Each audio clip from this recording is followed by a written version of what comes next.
Good morning, this is Iain Lee doing the first breakfast show of a run of 4, and it's very exciting because we are live in St George's Square in Luton as we are awaiting the Olympic flame to move on its merry way. The crowd's here already. There's a couple of hundred people standing in the square. It's a bit damp, but it's not raining. I can see a group of school children waving flags, getting off their bus. And it's quite an impressive turnout for this time in the morning. I can see Justin Dealey as well. He's over in the square with some of the crowds at the moment. Justin, what's happening over there? Lots and lots of people here, as you just said. I'm in St George's Square right now.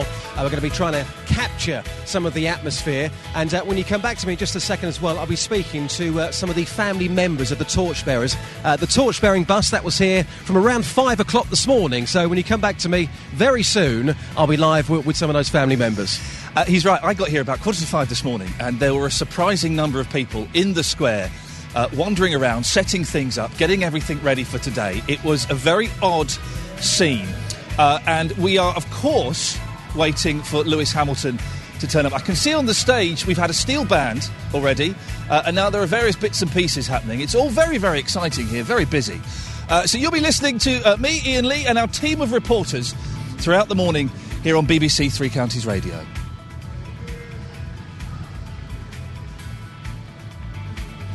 Let's go over to Justin now, who is milling amongst the crowd, trying to grab some people. Justin, have you found anybody for us? Oh, yes, there's lots of people here, Ian. I'm now with Bonnie, joining us live on BBC Three Counties Radio. Bonnie, tell us who you've got here today.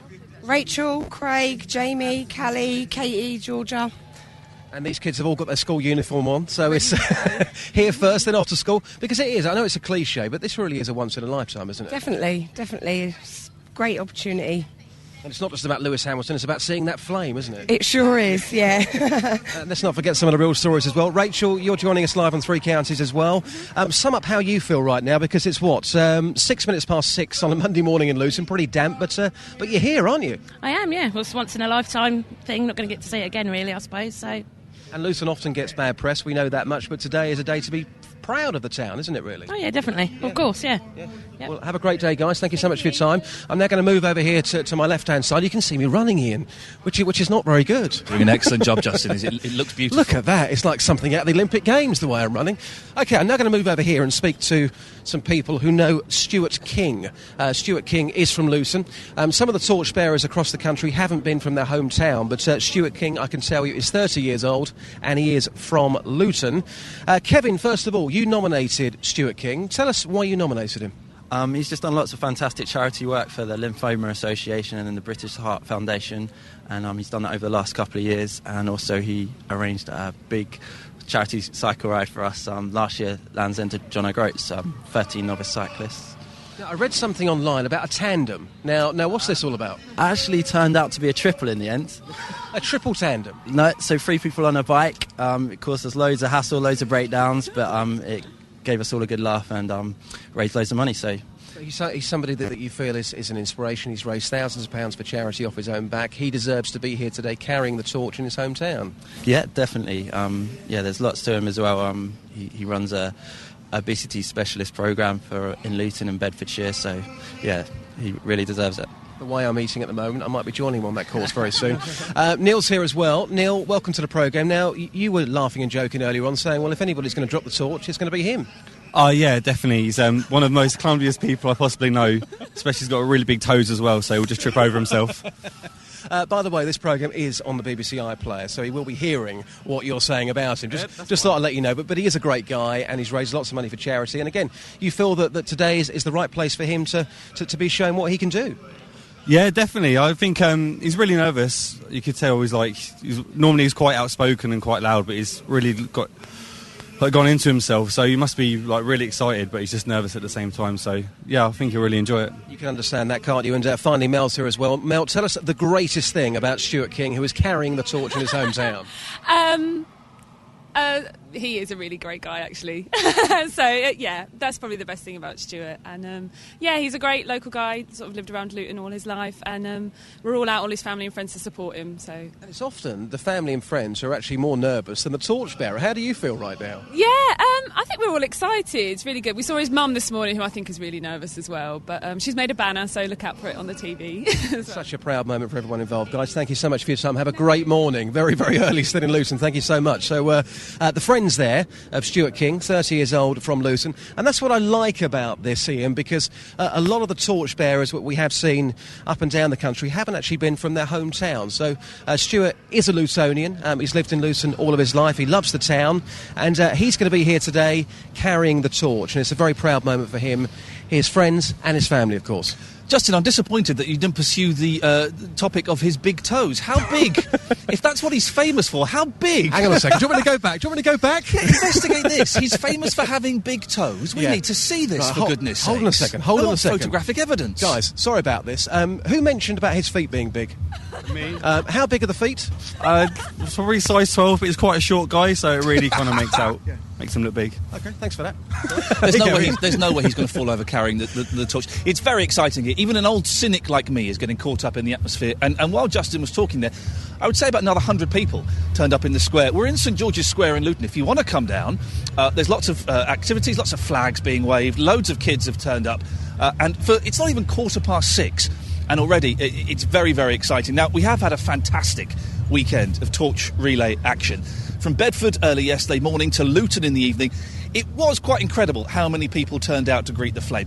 Here's how we covered it on BBC Three Counties Radio. Good morning, let's go over now live to Justin Dealey and see what he's up to. Justin. Hello, Iain. Got to be quite brief here. Joining me live is Hazel Simmons, who's the leader of Luton Borough Council. You're out of breath, you're about to go on stage, but how proud do you feel of your town? I'm absolutely, really, really proud of my town. They've turned out in their thousands over this weekend to celebrate both the torch coming here and our festival weekend. It's fantastic. Both nights were fantastic, and yesterday with the torch here was absolutely fantastic. Very proud of the town. The weather hasn't been great this morning, but as we look around here, we can still see thousands of people. There's some turnout. When you think about the weather, when you think about it's Monday morning, people going to work, it's fantastic, isn't it? Fantastic, and it shows how much the Olympic flame means to people now, how important the Olympics is to everyone, how excited they all are about it.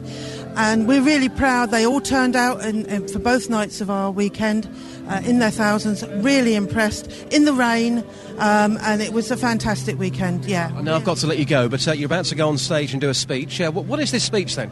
I have no idea. So it should be quite fun to watch then. Yeah, I didn't know I was doing one. Whatever it is, best of luck. I'm being told you've got to go now. Thanks so much for your time. Thank you. There you go. We'll talk to Hazel a bit later on as well. That's Hazel Simmons, Iain, the leader of Luton Borough Council. I'm just going to walk down here. You might be able to see me just come out the back of the stage now by St George's Square. Thousands of people. Where you are, Iain, you probably can't see around the corner because you're obviously just in front of the choir here that you can hear. But as you go around the corner, there are thousands and thousands of people lining the streets of Luton. And that is, come on, let's be honest about it, a big achievement at 16 minutes past 6 on a Monday morning. On a wet and grey Monday morning. Yeah. As I was saying earlier, Justin, no one is more cynical than I am about these kind of things. But you can't help but be excited by the turnout. There's a choir of young kids up on the stage singing, getting a huge round of applause.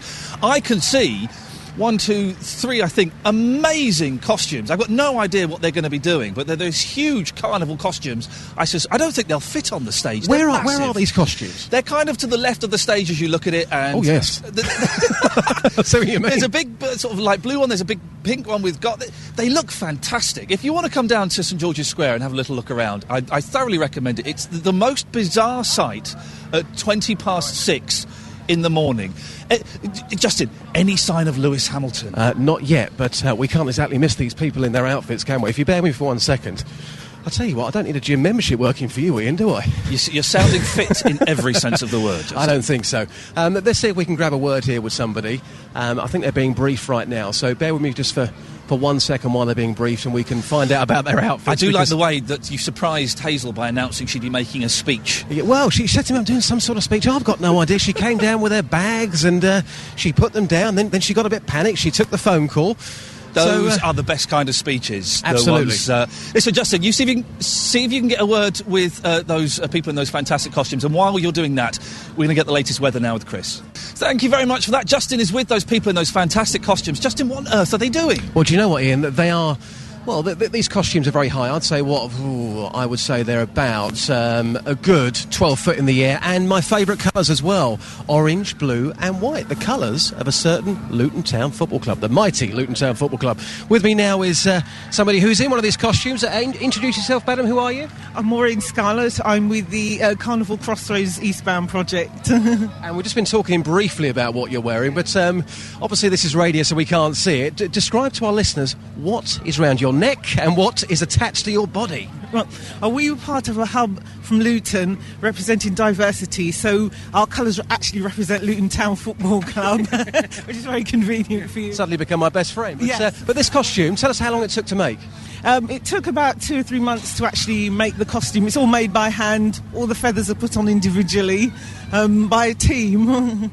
It looks absolutely wonderful. You're about to go on stage, I presume. What are you going to be doing on stage when you get up there? We're actually going to be the backdrop when Lewis goes through with the torch. One of the things, having a big costume, there's a limit to where you can actually take your costume.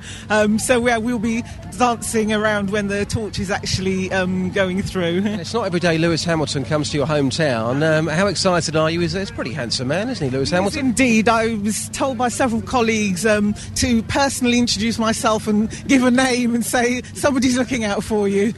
Who needs a pussycat doll when you've got somebody in a costume like this? Absolutely. Well, we won't be missed. Thank you so much for your time. Have a wonderful day. There you go. The guys here in the costumes. Costumes look amazing, don't they? And you can see them from there from a good, 50 yards away. But close up, they're great. They are huge, they are colourful, they are ridiculous and wonderful. I want to be a backdrop. I've always wanted to be a backdrop. We will be getting more from Justin later on as he wanders around the square, getting the atmosphere and talking to the crowds. This is Iain Lee on BBC Three Counties Radio. We are live in St George's Square in Luton.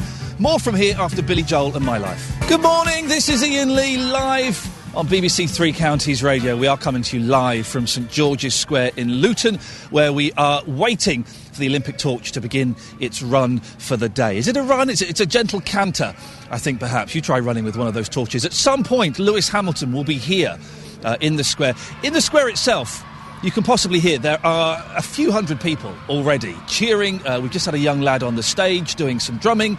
We've already had a choir of children. There are more. If you were listening a few minutes ago, you would have heard Justin talking to these people in these fantastic carnival costumes. A couple more have turned up. They are going to be the backdrop for when Lewis takes the torch. I don't know how they're going to fit on the stage. They're massive. They are about 12 feet tall. One of them is even taller than that. Apparently, the streets of Luton, and I can't quite see it from here, are lined with thousands of people, which is, for 6:25 on a Monday morning, when it's not, let's be honest, it's not the nicest day we've ever had. It's quite an impressive turnout. It's a little bit grey, it's a little bit damp, but if I'm honest, can I see a little bit of blue sky? Not quite, let's not raise our hopes too much, but it's certainly not as bad as it could be, and it really is an amazing turnout. We're going to be here all morning. There's a little booth, you'll see a BBC bus, and next to the BBC bus is a little booth, which I've been told has some computer technology, which if you go in there, you can have your photo taken, and then using the magic of a thing we call green screen, you can be superimposed all over some various BBC Olympic-themed pictures. It's well worth coming and having a go. I'm going to have a go in a little bit. So come down, say hello, don't touch me. Don't touch me. That's one of the few rules I have about this. We're in St George's Square, and more people are turning up. Loads of school kids are here waving flags and banners. It's fantastic. We're here all morning. This is BBC Three Counties Radio. It's time now to get the latest travel news. Across beds, hearts and bucks, this is BBC Three Counties Radio. Three Counties Radio, we're live in St George's Square, and Lewis Hamilton is on the stage now. He's just lit the Olympic torch. He's had a huge round of applause from the crowd. He's now holding it aloft. I think he's waving. I think he's about to start running off with it. Justin, can you see what's happening? I can. Just about, Ian. Just about. It's absolute chaos up here. We've just heard from Lewis Hamilton, who was up on the stage in St George's Square. He has lit the flame. He's about to start. You can hear from those dancers that we spoke to earlier on. Lewis Hamilton, as I just walk onto the stage now, I can just see around the corner. I can't quite see him now, but he's about to go off with the flame and start the action here in Luton. Let's try and get a bit of the atmosphere though, Iain, because Luton, as we know yesterday with the carnival, The atmosphere was terrific, the colours, the sights, the sounds, so let's see whether you can pick a bit of this up. Here comes Lewis Hamilton.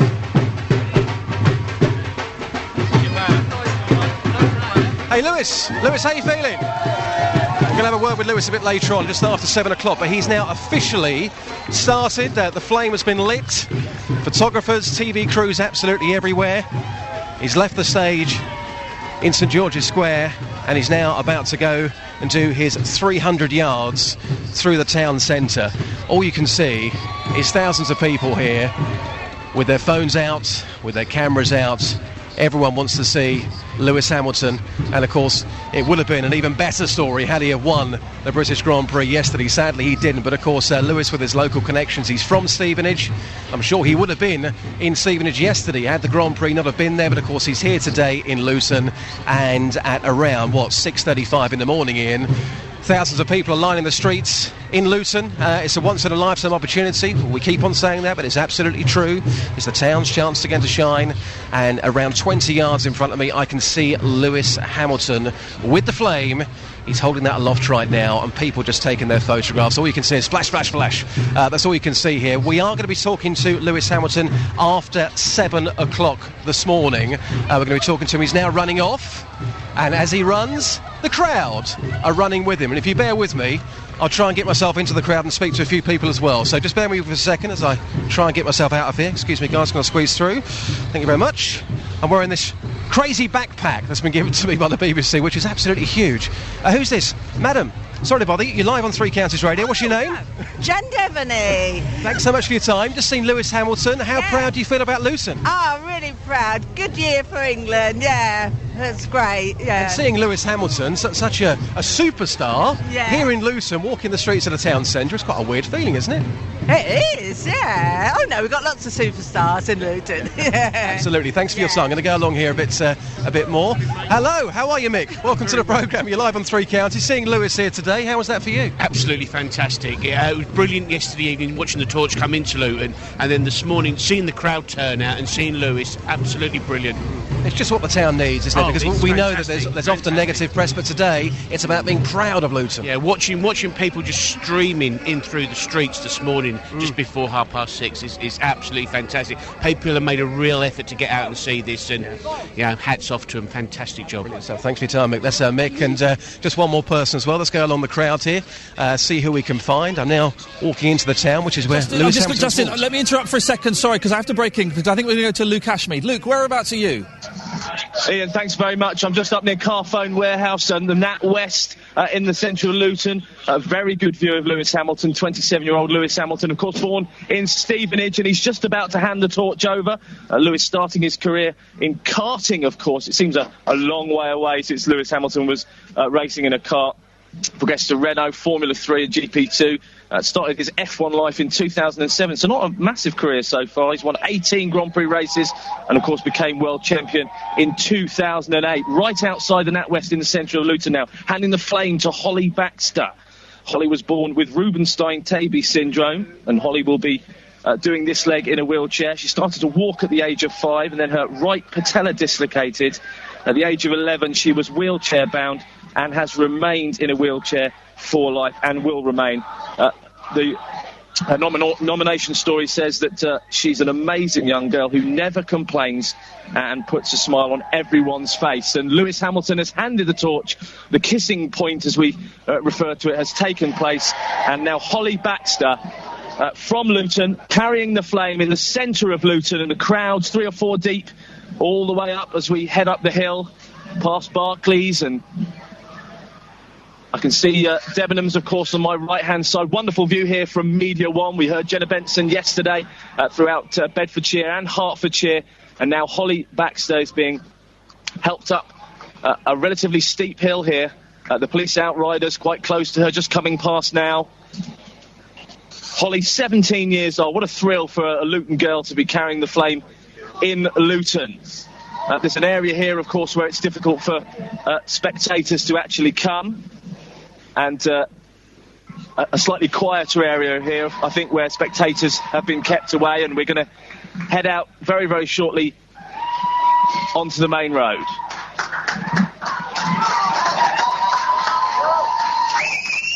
Getting lots and lots of support, Holly Baxter, from friends and family as they follow her on this journey. The smile lighting up her face on this bleak morning in Luton. And we are underway on day 52 of the Olympic torch relay, starting, of course, in Luton, and for us, ending in Buckinghamshire. We'll head through Milton Keynes, Dunstable before Milton Keynes, Bletchley, Winslow, Whitchurch, Buckingham, Aylesbury and Stoke Mandeville. But right now, Holly Baxter is ignoring the red traffic lights. She doesn't need to worry about those lights. Heading towards the next kissing point on the journey for a gentleman called Matt Roach. Luke, this is Iain. How many people would you say are there watching all of this? Well, it's difficult to say because we're coming to an area now where there aren't many people. It's a roundabout that has been stopped by the police outriders, and it's very difficult for anyone to actually stand in this area. There's no real vantage points. But as we were coming up through the centre of Luton, 3 or 4 deep, and I think, obviously you've seen the crowds in St George's Square. I would say thousands rather than hundreds, certainly in the centre of Luton, and lining the way all the way up. I am genuinely surprised and a little bit touched at the number of people that turned up. I've been saying this all morning. I'm an old cynic, and I thought, there'll be a few people here for the curiosity factor. But there have been hundreds in the square. As you said, there are thousands lining the street. It's not even 6:45 on a wet and grey morning in Luton. I think it's incredible, the support for the torch, for the town, and for Lewis. You're absolutely right, and I think it's something that has been said many times before. And I think when it comes to your particular area, and this is our area, of course, this is Beds, Herts and Bucks, this is our opportunity to welcome all these torchbearers. Many people, of course, live locally. Many people have stories that affect people across Beds, Herts and Bucks. You're absolutely right, but I think whether you've seen it in, on the television, on the BBC Torch Cam, whether you've read it in the newspapers, I still think it's a wonderful moment to see the crowds turn up. And as you say, sometimes in pouring rain, in the first thing in the morning. We've got to another kissing point now. Very, very close, I find the phrase kissing point very upsetting. It makes me slightly uncomfortable. Really? Yeah. Luke, listen, we're going to come back to you a bit later on. That's Luke Ashmead. This is Iain Lee reporting. I use that word very, very loosely, from St George's Square in Luton. The crowds are starting to disperse now from the square itself. Justin Dealey, whereabouts are you? Have you got someone with you? Well, at the moment, Iain, Lewis Hamilton has just walked back. We are going to be talking very soon to the dad of Holly Baxter, who Luke was just talking about there. But bear with me just for a second, because there is, let's just say, a media scrum happening right now. Thousands of people now walking back towards St George's Square to see Lewis Hamilton.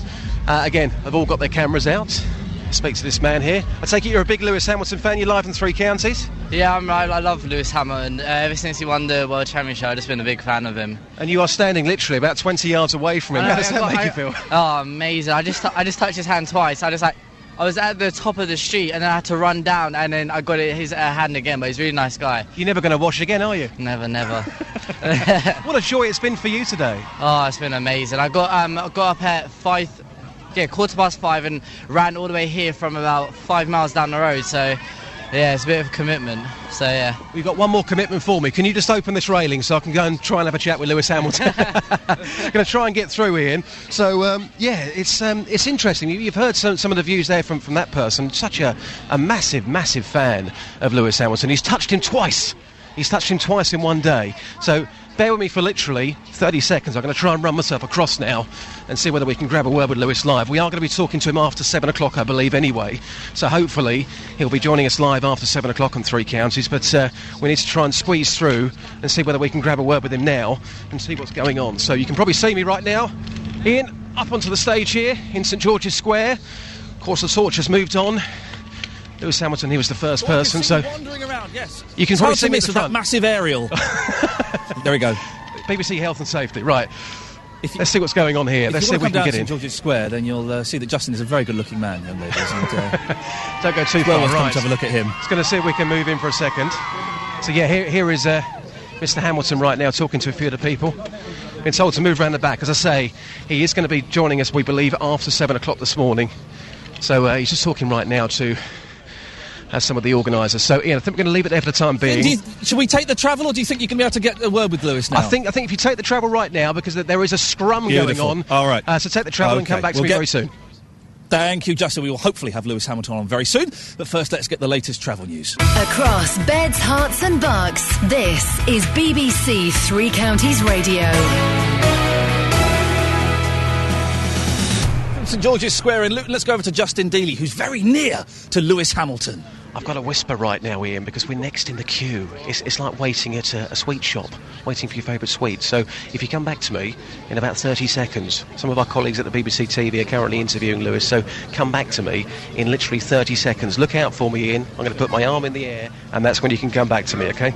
OK, when the arm is in the air, we will be going live to Justin Dealey, who will be with Lewis Hamilton, which is very exciting. We're joined now by some of the people who are on stage singing. It's the Luton Youth Cantores. Have I said that right? Yeah, you have, yeah. Okay, so who are you? Introduce yourselves. I'm Rhiannon. I'm Bethany. Hi, I'm Sophie. And there's a grown-up with us as well. Who are you? Hi, I'm Kerry Watson. I'm the musical director of the choir. Impressed with them this morning? Yep, they did really well, as they did yesterday. Yesterday afternoon we did 10 minutes on the stage. I've got to interrupt. I'm very sorry. Lewis Hamilton, I think, is going to be speaking to us. Let's go to Justin. Justin! Thank you, Ian. As you can hear the cheers, Lewis is with me right now. Lewis, welcome to the programme. What a proud day for yourself. When you were on Blue Peter all them years ago, did you think I'll be here in Luton with the flame? Absolutely not. Absolutely not. Yeah, very, very proud day. So many people turn up today. You guys had a good day? Yeah. Good morning? The crowd love you. Come on, let's be honest. The crowd love you. The kids have been great. I had such a great reception, and they made it even more enjoyable. But really, so incredibly honoured to have the opportunity to do this. Not many people get to do this. So just how hot was it then? Here we've got the flame here. No, it's designed really well, so it didn't get hot at all. But when we were doing the kiss at the end, the flames were being blown towards me, so I'm glad I didn't singe any of my face hairs or anything. Absolutely. So, I mean, you've achieved so much in your life, but this surely has got to be right up there, because we keep on hearing it's only once in a lifetime, so it's got to be right up there in terms of your achievements, to be here today doing what you've done. It is, absolutely. I think I have to just thank God every day for the wonderful opportunities and blessings that I'm given, and I've achieved a certain amount in my career. This is another thing that I can put on the list of wonderful experiences. And it must mean even more to you being local, because some of the torchbearers haven't been local to particular areas, but of course being from Stevenage, being a neighbouring town to Luton, being local means even more to you. It does. I mean, Stevenage was just done yesterday. Unfortunately, I was racing, but it doesn't really matter where you do it. You know, it's the experience of being a part of something so huge, and it's such an important year for British sports. So, I'm so proud that I can contribute even the smallest amount. And moving ahead to the Games 2012, what are you going to be watching this year? I'm sure you're going to be watching some of the games. What are you looking forward to the most? I'm going to try and watch as much as I can. I want to watch the 100 metres. I like the long jump, swimming, pretty much everything really. I'm really... Obviously, I do a lot of training myself, so interested to watch the times and see, not that I could ever keep up with any of those guys, but to base myself to work something towards. David Beckham, should he have been in or out of the GB squad? What do you think? It's none of my business, The team did what they need to do, and I wish them all the best. It's not about him, it's about you today. Thank you so much for your time, really appreciate it. Cheers. There you go, Lewis Hamilton joining us live on BBC Three Counties Radio. Very proud man. He's got one of those smiles that kind of lights up the area. He's got the kids here in front of us. Again, just bear me for 1 second. Let's see who we got here. What's your name, sir? David. Seeing Lewis Hamilton today. How old are you, by the way? 10. You're 10. So, seeing Lewis today, what did that mean to you? Oh, it's a very special day. Yeah. Yeah? Is he one of your heroes? Yeah. And seeing him He's there. He's 10 yards away. How does that feel, knowing that your hero's 10 yards away from you? It must feel amazing. Yeah, brilliant stuff. Kids, give us a quick cheer. Go on. 1, 2, 3. The kids are there, just in case you thought I was making it up. They're there, right in front of Lewis Hamilton, who, of course, has been in Luton today with the torch. Now, back to you on the bus, Ian. Lewis Hamilton over there with Justin Dealey. I think Justin is the new Cheggers, if we needed such a thing. I'm joined by the Luton Youth Cantores. We've got Sophie, Bethany, Rhiannon, and we've got Kerry Watson, the musical director. Rhiannon, what's it like singing this early in the morning? It's ridiculously early, isn't it? Yeah, ridiculously early. I don't know how I woke up this early. In fact, I would like to thank my mum for actually waking me up repeatedly. I don't know. It's just a real honour to perform in front of like the town and to represent such a big event as Luton is a part of the Olympics. Bethany, what time did you have to get up? I actually woke up at 4:30. I don't know why. I didn't really sleep, so... Were you nervous? Well, no, I wasn't. I don't know if it was excitement, because, like, this is quite big. Sophie, were you surprised at how many people turned out this morning? Yes, very surprised. Considering how early it is, if it was me, I would probably still be in bed and probably like watching the TV or something. But it was really good to perform in front of so many people. Carrie, how long have you been practicing, rehearsing for this? Well, we've been rehearsing for our summer concerts for the last 5 months, really. So the set that we did today, we performed at National Festival of Music for Youth on Tuesday, so it was very ready, and we thought it would be appropriate to sing it here for the Olympics. Aren't you being modest? Didn't you win an award at that festival? Come on!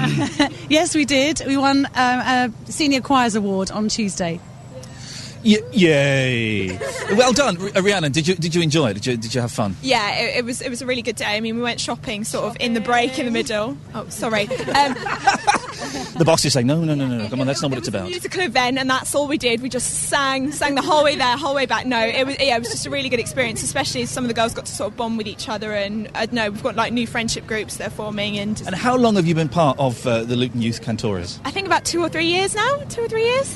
Yeah, but it's just literally flown by. Like, I can still remember my first practice, because you make so many new friends and you meet, like so many new people, and it's so much fun, as Kerry just said. So it's just a real honour to be a part of. And Bethany, you had a good morning. You've enjoyed yourself. Yeah, it's been really good. A bit early, but you know. Are you off to school now, or can you go home and doze? No, I've left school. I'm in that period of time where you don't know what you're doing, because it's in between sixth form and finishing GCSEs.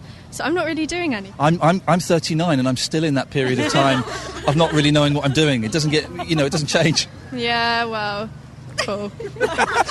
Yeah, well, I feel like such an old man. Listen, thank you very much. It sounded absolutely fantastic this morning, so well done you. Now, the torch relay is making its way through Berry Park in Luton, and our reporter, Danny Bailey, is at Nadine Plaza in the centre. What can you see there, Danny?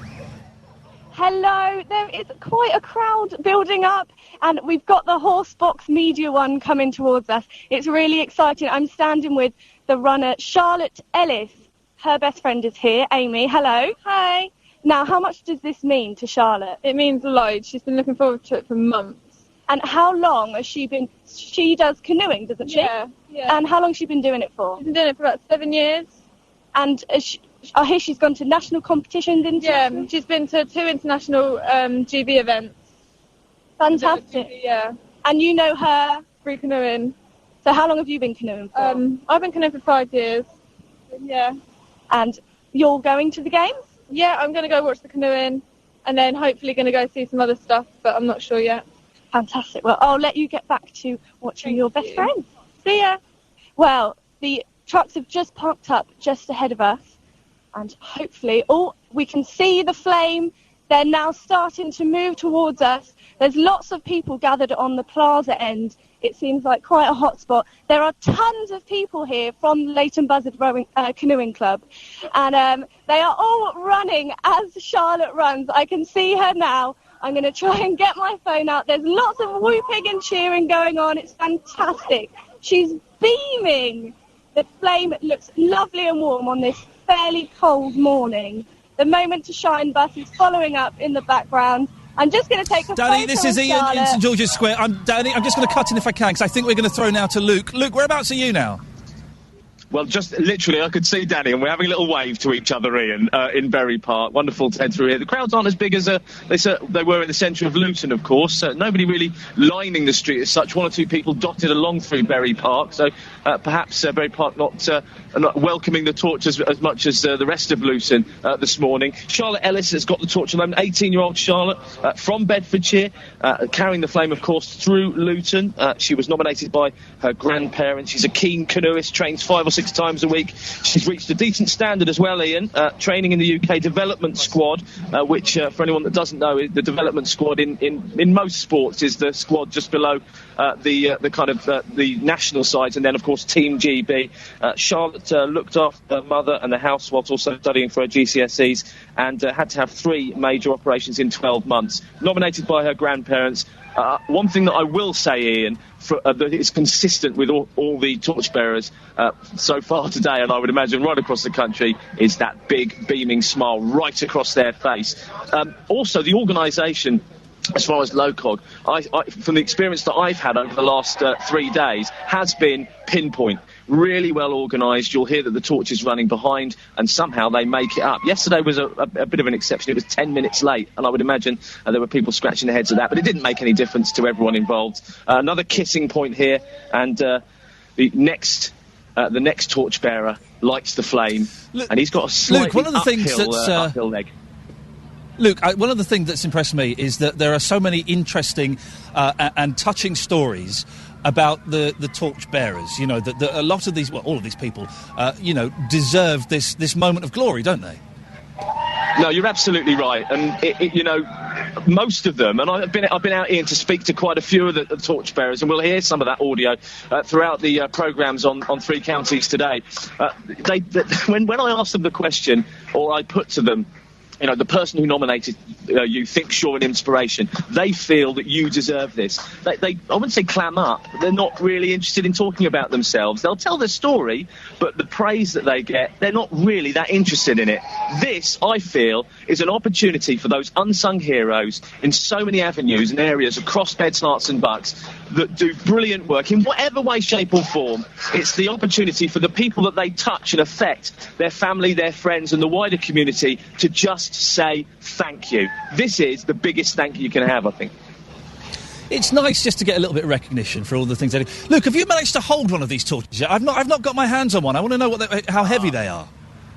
Yes, I have had a chance to hold one of the torches. I held one at Lee Valley Whitewater Centre, of course. I don't know whether you're aware, Ian, but it went out at Lee Valley on Saturday. The first time it entered into Hertfordshire, it actually got put out by the flames as it was going down the Whitewater. I can tell you, it stands 800 millimetres high. I think that's 80 centimetres to you and me, isn't it? Or maybe I've got that wrong. I could be wrong. I only work in old money, I'm afraid. What's that in inches? I'm an old man, for goodness sakes. No, you're right, actually. I'll tell you a little bit about the torch. It's not heavy. It's not heavy, and I think the adrenaline from bearing the torch would carry you through if it was a little too heavy for you anyway. And the bubble, the helpers around would sort you out anyway. It's triangular shaped. It was inspired by a series of threes that are found in the history of the Olympic Games. So, if you can imagine the vision of the Olympic movement, the Olympic values, threes: respect, excellence, and friendship. The three words that make up the Olympic motto: faster, higher, stronger. And the next three is the fact that the UK has hosted the Olympic Games in 1908, 1948 and now in 2012. And the vision for London 2012 Olympic Games to combine three bodies of work: sport, education and culture. So that was the whole idea. The torch is... Luke, I don't know if I'm going to cut in there. Sorry to be so rude. I have to do this, I'm afraid, as I've got people shouting at me. Thanks very much. We'll come back later on and find out a bit more about the torch. We are live in St George's Square. Lewis is sort of trying to escape, I think, but there's a huge crowd again, and he's signing autographs and waving, and the crowd are absolutely loving it. We'll hear more from what's going on in Luton this morning, but first let's get the latest travel news.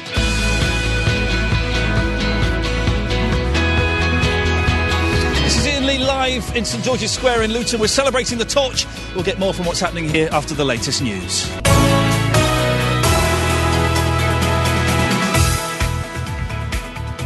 Good morning, this is Iain Lee live for BBC Three Counties Radio. We are live in St George's Square in Luton. Lewis Hamilton, who was supposed to leave quite a while ago, is still here. He's doing the rounds, he's signing autographs, he's having his picture taken with the people that have turned up and are waiting to see him, and being the perfect gentleman. It's wonderful to see. If you were here this morning, I would love to hear from you what you thought of it, why you came, and did it make you feel proud? You can get in touch on 81333, that's the text. Don't forget to start your texts 3CR, or you can give me a call 08459 455 555. It'd be great to hear from you. We are live in St George's Square. BBC Three Counties Radio. Now, despite the bad weather, thousands of people turned out for the Love Luton Festival over the weekend. Trevor Holden is the Chief Executive of Luton Borough Council. Trevor, can you sum up the weekend for us? How's it been? Yeah, I think the word is phenomenal. Absolutely phenomenal. All the way from Friday all the way through till now, and Lewis Hamilton still in the square in Luton talking to the children, signing autographs. They've got memories they will never ever forget. Fantastic weekend. Well, this morning is going to be a very special day. Loads of kids have turned up. I'm hoping they go to school at some point, but they've turned up, and Lewis Hamilton is being a star. Have you managed to have a word with him yet? As soon as I finish talking to you, I am going to do exactly that thing, and how privileged am I? OK, well, we'll keep it brief then, because I know you want to meet him. What does the festival and the torch relay this morning mean for the people of Luton? Look, this whole thing is about bringing Luton together as a place, the people together, and saying to the world what a fantastic place we are. Come and live here, come and do business here. Luton is really on the map for all the right reasons this weekend. It's just been a really, really fantastic culmination of our sporting achievement, our cultural events. Just an outstanding weekend. Were you expecting... I'm surprised at how many people have turned up this morning. It's not the best day in terms of weather.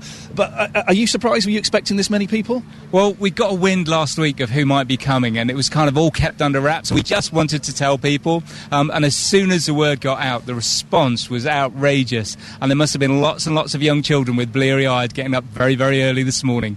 The Love Luton Festival this weekend went ahead. The weather, even though it wasn't fantastic. Would you have done anything differently? Well, I think anything you do your post-project evaluation, you say, what lessons do we learn? But one lesson we did learn was it was so worth doing, and how fantastic was it to have headline acts in Luton, to have the fantastic Carnival in Mellor. Our challenge is, right, would you do it again? It cost 300 grand. Yeah, and actually, look at the value. All the coverage, all the community impact, reputation and getting it right is what brings businesses to the town. It's the economic impact on the town. So some would say £300,000 all the way from Friday night all the way through to Monday morning. That's good. Trevor Holden is the Chief Executive of Luton Borough Council. Trevor, I shall let you go and shake hands with Lewis Hamilton. You're a kind man, sir. Thank you very much. This is Iain Lee live in St George's Square. We are live, and as I say, Lewis Hamilton has been here for absolutely ages and is more than happy to be doing the rounds and signing autographs and having his picture taken. We are going to go over now. Oh, I can see Justin Dealey. Hello, Justin. Who are you with? Hi, Ian. Yes, lots going on here. I'm with Paul Baxter. Paul is Holly's father. Holly was the second out today with the torch off the back of Lewis Hamilton. Paul, what an emotional day for yourself. But first of all, tell us why Holly is so special. We know she is an inspirational character, isn't she? Yeah, because she's just such a wonderful little girl. She's always cheerful. She's always happy. She brings a smile to everyone's face whenever they first meet her. She is just, as you say, an inspiration to people. She's been through so much in her life, and I'm so proud of her today. She's got a rare condition. Tell us more about that. Yeah, it's called Rubinstein-Taybi syndrome. There's probably only...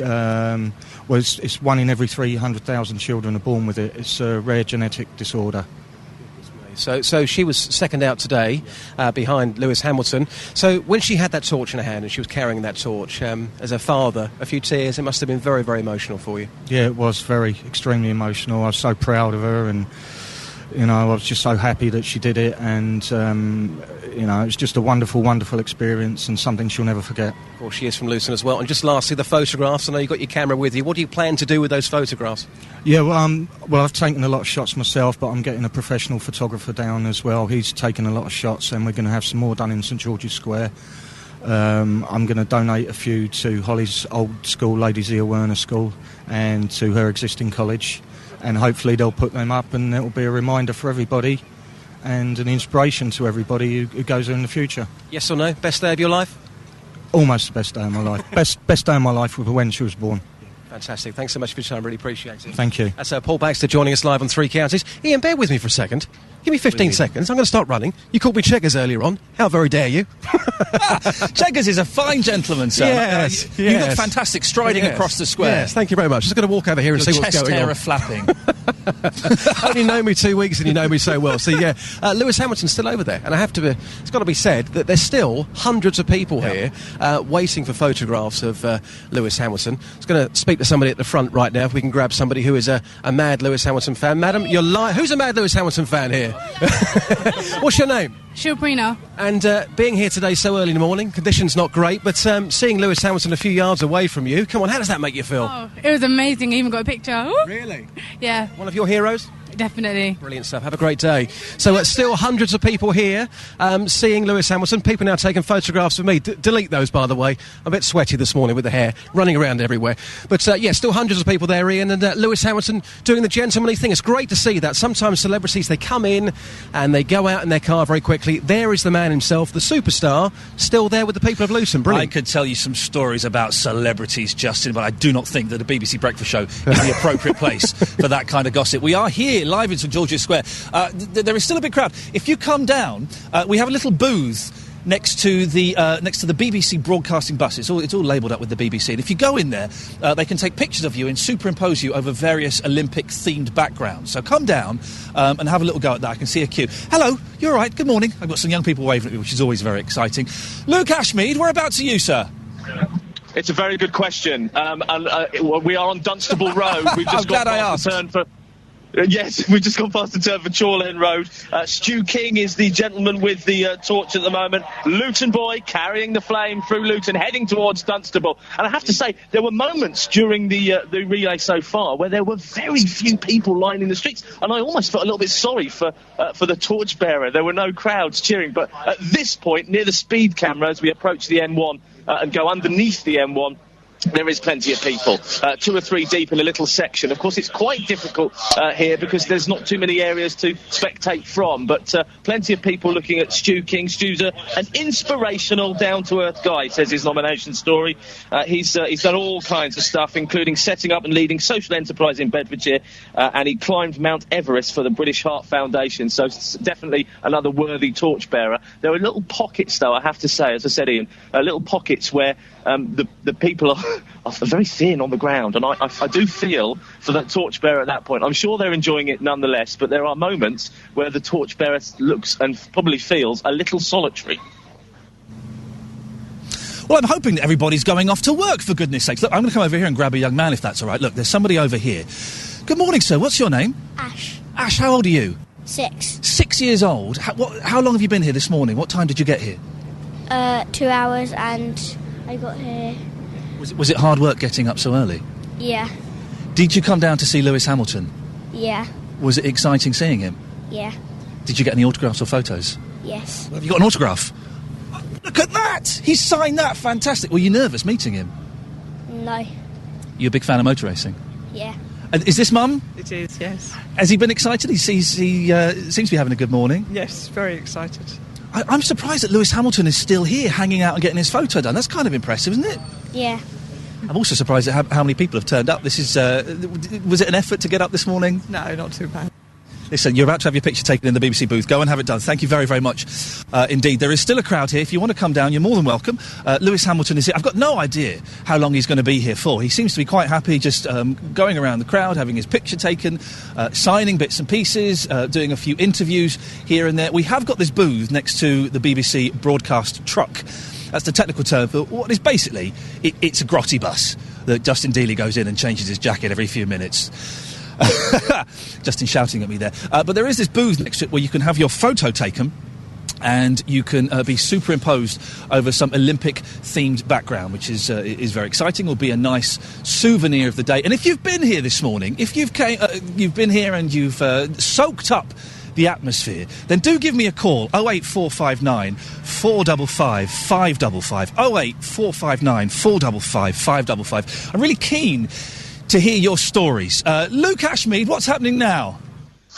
Well, I can tell you what's happening now. The shutter of Media One is being put down on me, and I can't see a thing. But what was happening was the Olympic flame was being put into the pilot light. So the light, you may have seen them. They're like little lanterns that will hold the flame. Of course, this flame lit from Mount Olympia some months ago, and now we are in convoy to the next location. So this will happen throughout the day, where the whole convoy, including the torchbearers who are in the bus behind me, will all move off. There will be nobody lining this part of the street, and we will move 30, 40 miles an hour to get to the next point, which will be nearer to Dunstable, where the relay will start off again. You can probably hear lots of noise inside the Media One here. Yeah, we're moving now, and the shutter's down and it's rattling around, but I feel quite safe and secure and looking forward to the next leg in Dunstable.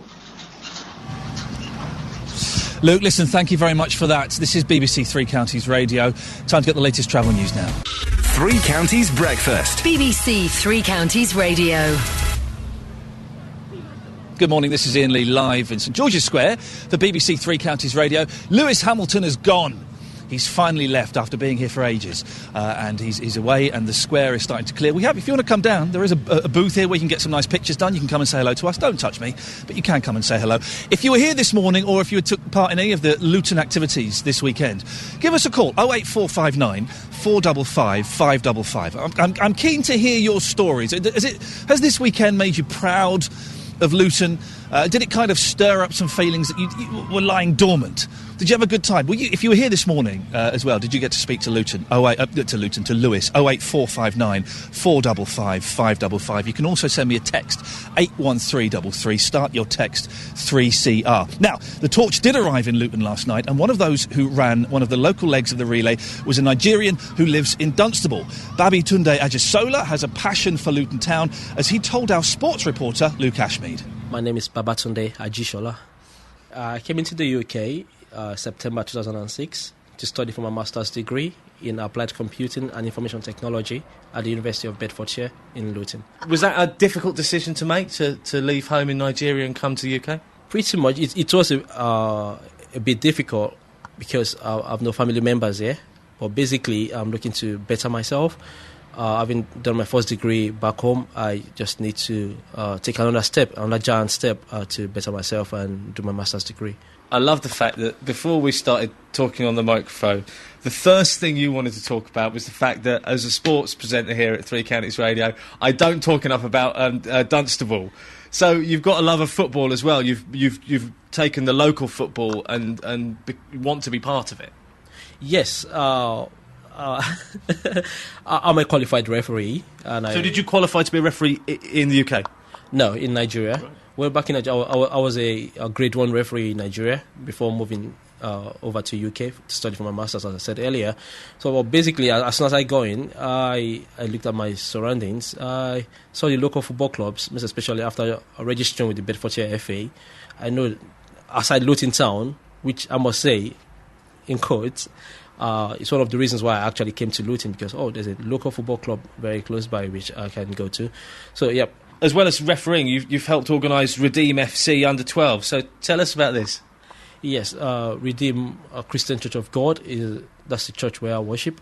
So basically, we're looking to get the youth, the younger ones, more engaging in the weekends to help with their physical state. Anyway. I've spoken to quite a few torchbearers so far, and lots of them tell me that I was nominated by so-and-so, I was nominated by my wife or my colleague at work. And you're the first person who nominated themselves. You just... tell us the story. You saw the opportunity. It was a Lloyd's TSB thing, and it was about torchbearing, and you thought, I'll give that a go. Yes. About 2 years ago, I think Lloyd's TSB started the trackside by sending emails to all their customers who are registered for internet banking. So I thought to myself, wow, let me just scribble one or two words into it and see if I could be chosen for it. Honestly, I wasn't expecting it, but I know definitely there's something bad in trying. How did you find out? You got an email? Yeah, I got an email saying I've been potentially chosen until all background checks are confirmed before I should reveal to anybody. So when I got this email, I just picked up my phone, called my wife, Tola, and said, listen, Tola, I've got an email saying I've been chosen. She said, no, you're joking. She couldn't believe it. But there was a clause there saying, do not tell anyone. We'll do some background checks on you. Send in your passports and everything. So we're probably that's the caveat. I'm not British. I don't have a UK passport. I've got a Nigerian passport.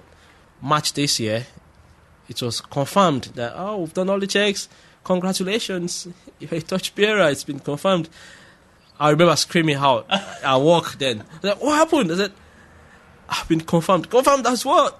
As a torchbearer. This is the thing about this whole torch-bearing experience. That was Babi Tunde Ejisola. And there are just so many stories that are fascinating to do with the whole experience. And it's wonderful to hear this. This is BBC Three Counties Radio. Thank you very much. This is Iain Lee live for BBC Three Counties Radio. We're in St George's Square in Luton. The crowds have kind of gone now. Lewis has gone. The huge crowds have gone. There are still a few people here waiting to get their photo taken. We've got a caller on the line. Let's go to Barry in Dunstable. Good morning, Barry. Good morning, Three Counties. I'm Barry. I am down at Skimpots, and number 16 torchbearer is just coming past me now. I'd like to welcome everyone. They're just coming past.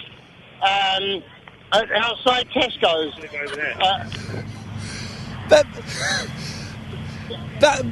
Barry, you're in Dunstable, is that correct? I'm in Dunstable at Skimpots, yes.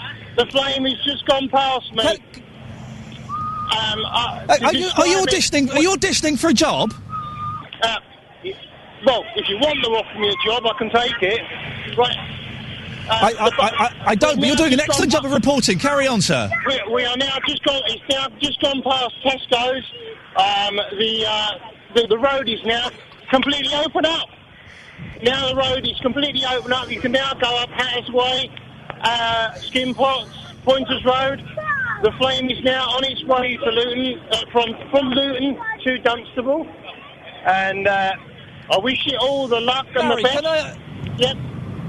Barry, can I ask you, sir, the first question I will ask you is, have you been drinking? But I won't. How is this making you feel? Is it making you feel proud of your local area? Well, yesterday I was at Luton, and I watched it on the actual internet live, and unfortunately we didn't see it. So I had to bring my children down here this morning to see the flame coming through. I was. How many people would you say are there this morning? Well, on the side of the Luton by the Dimensions and the fish and chip shop, there was about 50. But on the other side of Tesco's, there was well over 1,000. Well over 1,000 now. Well over. Barry, I think you're fantastic. Listen, I tell you what, if a job does come up, or the next time that we have an Olympic torch running through this area, probably won't be. Well. Are your kids... Sorry? Go on. My children, yeah, I've got them. They're all ready for school, and I'm now taking them off to school. Barry, well, listen, we'll let you go. We will let you go and take your kids to school, Barry. There's a slight delay on the line, which is making this even more surreal than if you were just talking to us normally. That's Barry in Dunstable there, reporting, I would suggest, better than some of our reporters we've had here at the BBC Three Counties. I won't say which ones. Let's go over to Luke Ashmead. And Luke, I wasn't implying you in that reference there. Whereabouts are you? That delay's great. I love it. I love a bit of delay. Oh, no, that wasn't delay. That was just a pause from me. Let me continue. We've had Kevin Lawler, who's passed the torch on to Helen McFarlane. Lovely moment. Kevin kissing Helen on the cheek. Kevin has a passion for running. He's raised £5,000 for cancer research and £2,500 for the lifeboats.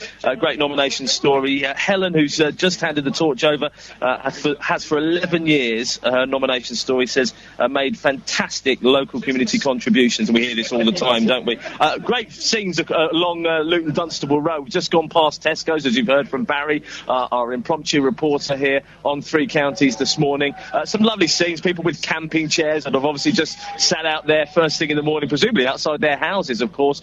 This particular road lined with houses, busy road, but certainly plenty of people coming out, not too far to go for a lot of the residents of this particular part of Dunstable. And of course we've left Luton now. We are heading towards Dunstable, and a gentleman just running across the road, having a little joke there, I think. I'm not sure how funny that was. I think it was only him. He carried a little candlestick across in front of the torchbearer. Nothing sinister, nothing nasty. He was far enough in front of her for it not to affect her. The lady I'm talking about at the moment, by the way, is Caitlin Catherwood, who's taking the torch towards Dunstable. Past the Luton Road Methodist Church is where we are right now. But the gentleman with the candlestick, I think him and 3 other of his friends thought it was funny. Everyone else just looked at him as if he was slightly strange. Luke, you would be slightly strange to be carrying a candlestick at this time of day. Thank you very much, Luke. We will come and join you a little bit later on, and you're doing a superb job. If you want to give us a call and let us know your experiences of the morning, maybe you are en route, like Barry in Dunstable was, who will definitely be getting a job here, then please give us a call, 08459 455 555, or you can text me, 81333. Let's get the latest on the roads now. Three Counties Breakfast. BBC Three Counties Radio. Good morning, this is Iain Lee on BBC Three Counties Radio. I'm doing breakfast for a month, OK, and this is the first breakfast show that I've done. Talk about getting thrown in at the deep end. No pressure. When the boss said, yes, the first show you'll be doing, it'll be The Torch in Luton. Oh, OK, thanks, no pressure then. I think we're getting away with it. If you want to give us a call this morning, it'd be great to chat to you about what this means to you. If you've taken part, if you were here this morning, what did you get out of it? Did you enjoy it? It was so much more than I expected. In terms of people, in terms of atmosphere, 08459 455 555 is the phone number, 08459 455 555. You can text me as well, 81333. Don't forget to start your text 3CR. A really nice thing has happened. The crowds have gone in the square. There are a few people hanging around getting their photos taken in the BBC booth and people just kind of looking at the stage being taken down. But the bus that was carrying the torchbearers has pulled up into the middle of the square, and I don't know if it's all of the torchbearers, but a number of the torchbearers have all got out in their uniforms with their stickers on, with their number, and a crowd has gathered around them to take photos. And it's really like loads of kids have run up. We saw this lovely lady went, oh, that's my son over there, I should go and get a photo. And it's just a really nice atmosphere. Hopefully we're going to be talking to some of the torchbearers a bit later on and finding out exactly what it meant to them to be part of this historic... And it is, the phrase historic day is bandied around quite a lot these days, isn't it, really? But today genuinely is an historic day. This is a huge event, and it's easy to be a bit cynical and see all this stuff on the TV and go, yeah, whatever. But actually being here and being part of it and getting the atmosphere, it really does bring it home how important this is to the local area. 08459 455 555. And of course the Olympic flame stayed overnight right here in Luton. The cauldron was lit by David Cole, and our reporter Luke Ashmead spoke to David and his daughter Kath as he came off the stage. My name's Kath Cole. Yes, Kath Cole, and that's the important surname. How are you feeling right now? This must be a really big moment for you. I'm incredibly proud. I just see my dad on a very big screen, which has brought a tear to the eye, and here he comes. I will not stop this moment. Oh, I'm so proud of you, Dad. So proud of you. So proud of you. Thank you. All thanks to you. It's brilliant. All thanks to my daughter. Very special moment. Indeed. Exceptional moment. Were you nervous? Yes. I'm not surprised. I still am. I was. Just tell us about your dad. Well, he's just, what I just think is a really good community person. He obviously is a school teacher for many, many years in Luton, so he's seen a lot of people come through Luton. But he's also done lots for the local community. Mowing lawns, I hear. He mows a lot of lawns. Every time I call him, he's mowing somebody's lawn. So, all for nothing. Yeah, but deep down you like mowing the lawns, don't you? Oh, I do, indeed. I like helping people. He likes getting the good lines in the lawns as well, but lots for the local music societies as well around here. So, and just a really good community egg is what I would say. So he's just really good and takes no credit for it. He just expects to do it. To be a torchbearer. Can I say my daughter follows me in the same way? Oh, look, that's lovely, isn't it? He's a top guy. To be a torchbearer, wonderful, great, emotional, fantastic. To be a torchbearer. It's like a rock star, David. You're like a rock star coming onto this stage, wasn't it? I can sing a little bit as well. Oh, really? So, Jonathan, you're being very, very helpful. Thank you. OK, this is Iain Lee live for BBC Three Counties Radio. We are watching the torchbearers getting their photos taken and being treated like stars, and in a way I guess they kind of are. We're going to talk to them a little bit later on. I don't know where their torches are, because I am totally going to hold a torch and get a picture taken. I want to get my picture taken, and I can lie to my little boy. He's 2.5. I could tell him that Daddy was a torchbearer. He won't know any different. It's naughty. It's naughty. I know it's naughty, but come on. Now the Olympic torch it's in Dunstable, is it? Let's see. Jenna Benson is in the High Street. Jenna, where exactly are you? Hello, I'm actually hanging out of a window, an office window in Dunstable High Street North. Don't worry, I'm absolutely safe.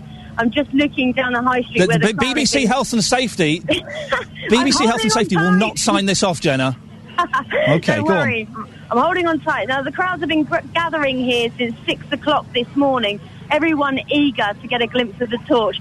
Now, we've just seen the very first of the sponsors go by. That's Coca-Cola, also accompanied by police officers on their motorcycles who are giving high fives to all of the kids who are standing here in their school uniforms. We've already got someone standing on a ladder trying to get the best shot they possibly can. You can probably hear in the background the rest of the sponsorship crew coming through.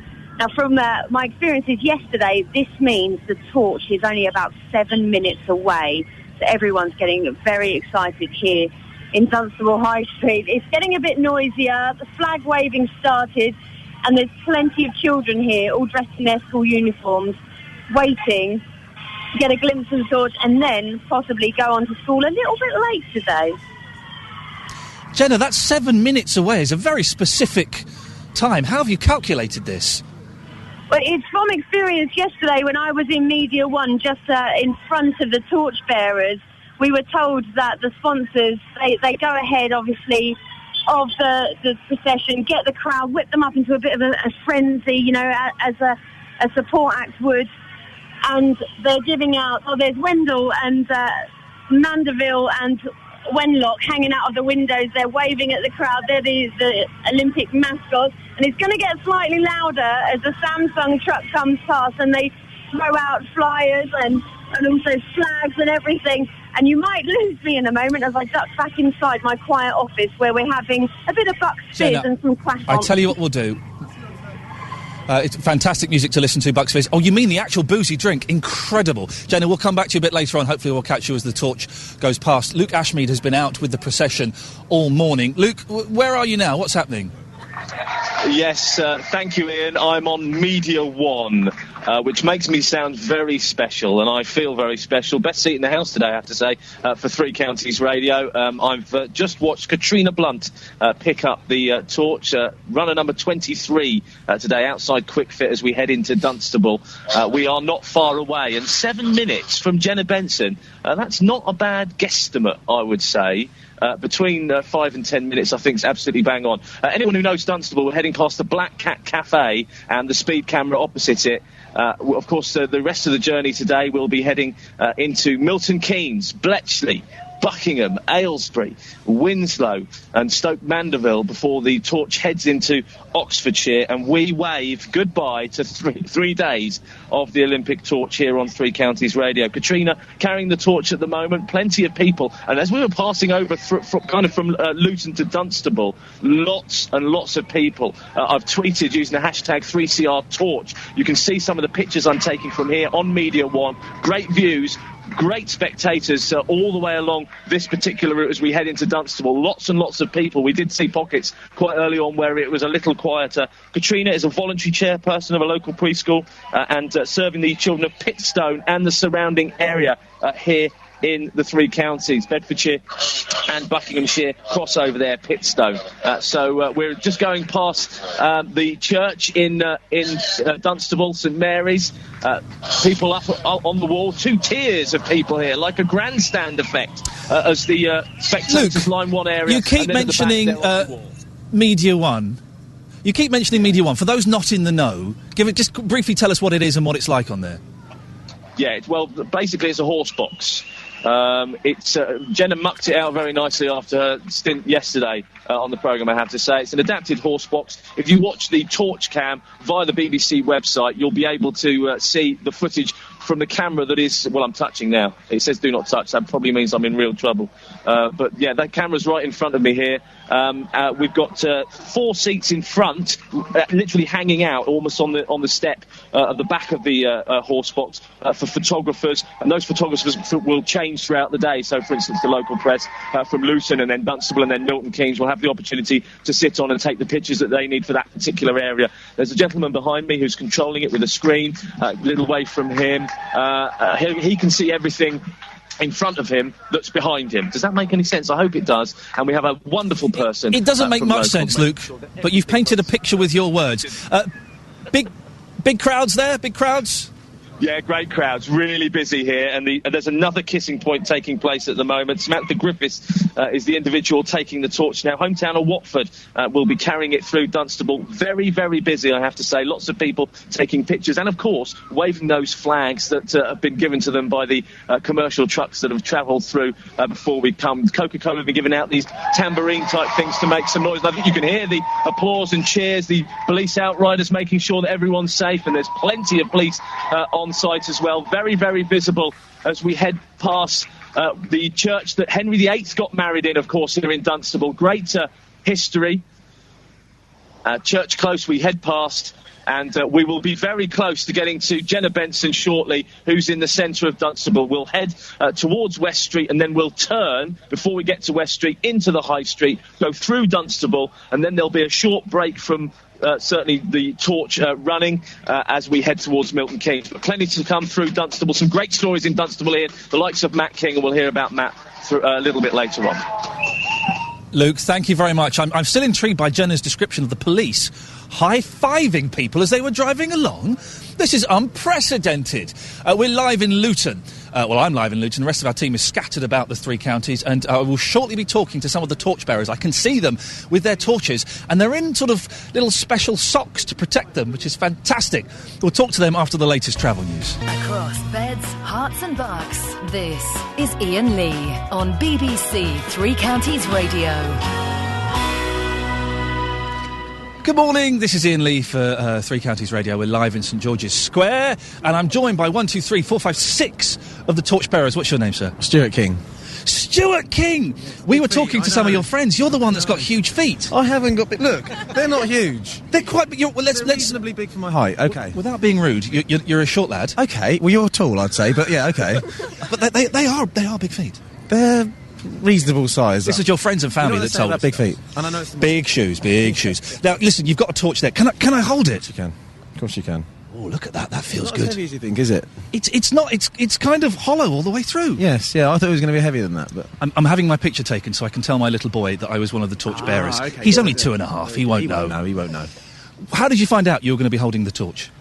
I can't remember. I think I got a letter. I think someone did it as a bit of a sort of a throwaway thing, and then I got a letter saying I've been nominated, and I didn't know who by. And I had to sort of put out a text to say, has anyone nominated me for the torch? And someone came back and said, oh, I did. I forgot. I didn't think you'd get it. And then, yeah, that was how I found out. I forgot. Was it exciting this morning? Really exciting. Very nerve-wracking, but really exciting, yeah. Why were you so nervous? I don't know, really. Just because it's a big event and there's lots of people there and they're all sort of looking at you and stuff, and I was really nervous actually about falling over or burning someone. That was and all my friends, as you met my friends this morning, so you know, they couldn't wait for me to do something stupid with the torch. So. They said you were very clumsy. I am very clumsy, and they know that, and I was quite conscious of that. Okay, we've got a few more people who will be talking to you in a second. We're just going to go now to Jenna, who is in Dunstable. Jenna, is the torch approaching you now? Oh, the torch is going to pass me at any second in front of the office building where I've got the bird's eye view this morning in Dunstable. The horse box, which Luke Ashmead is on, is just about to go past. Luke, I'm hanging out of the window and I'm waving. The torchbearer at the moment is Matt King. He's 25 and from Bedfordshire. If anyone's met him, he has got such a great outlook on life. He's got an incredible determination to overcome a devastating injury that he received while he was playing rugby league for the London Broncos, which left him with this horrendous neck injury, and he's completely paralysed from the neck down and unable to breathe without a ventilator. At the moment, he's making his way along Dunstable High Street North, and as it happened yesterday, the crowds aren't just watching the torch go by, they're walking along with the torchbearer, giving him a great cheer, and just really becoming a part of this Olympic torch relay. And Matt King is just going past my window right now.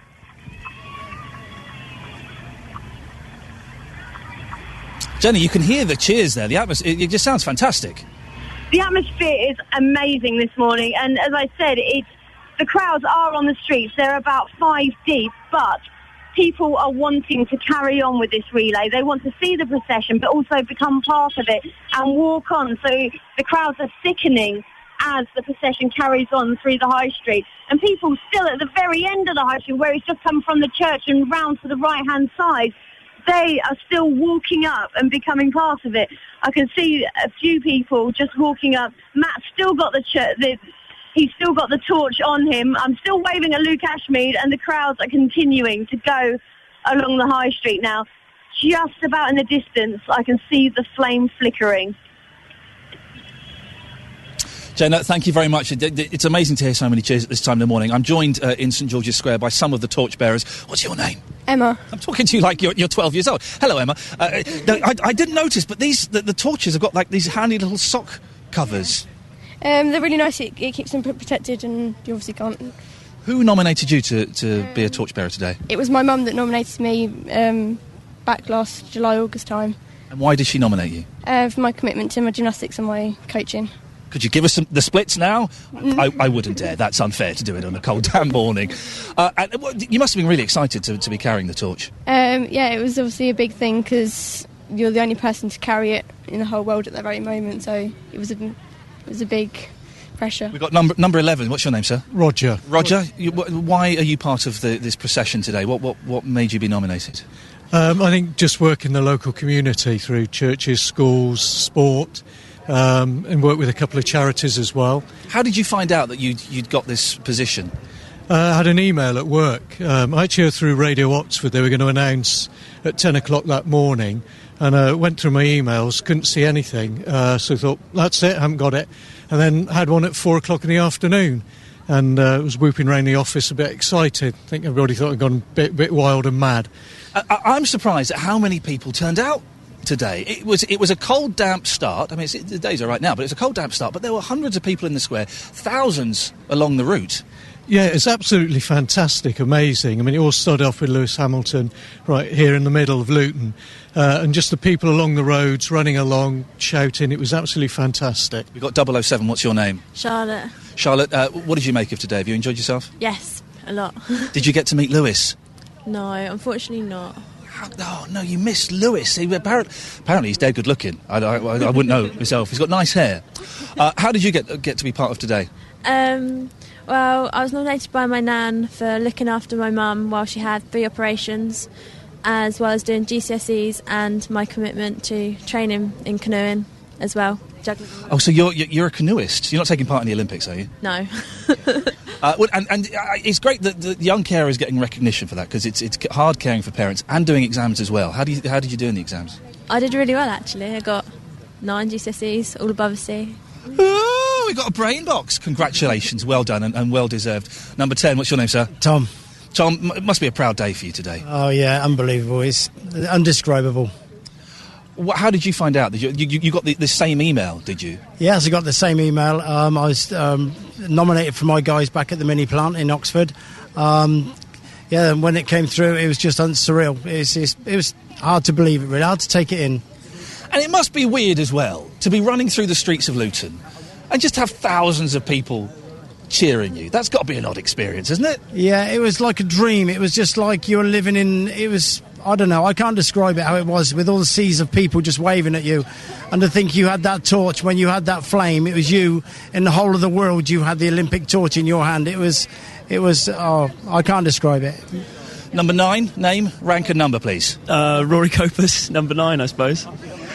Rory, why are you part of today? I won a competition through Samsung that basically I'm reporting on the Olympic Games and trying to give everyone the same Olympic experience. And again, it's hard for me to imagine what it must feel like to be part of this. You feeling proud? I'm really proud. I mean, it's a phenomenal experience. I'm part of the rowing team at Oxford Brookes University, and just to have the Olympics come home to the UK is fantastic. Were you nervous? We were talking to Stuart earlier on. I'd be terrified because I'm a clumsy guy, and if there are people watching me, then think, as there are now, there's suddenly a huge crowd here.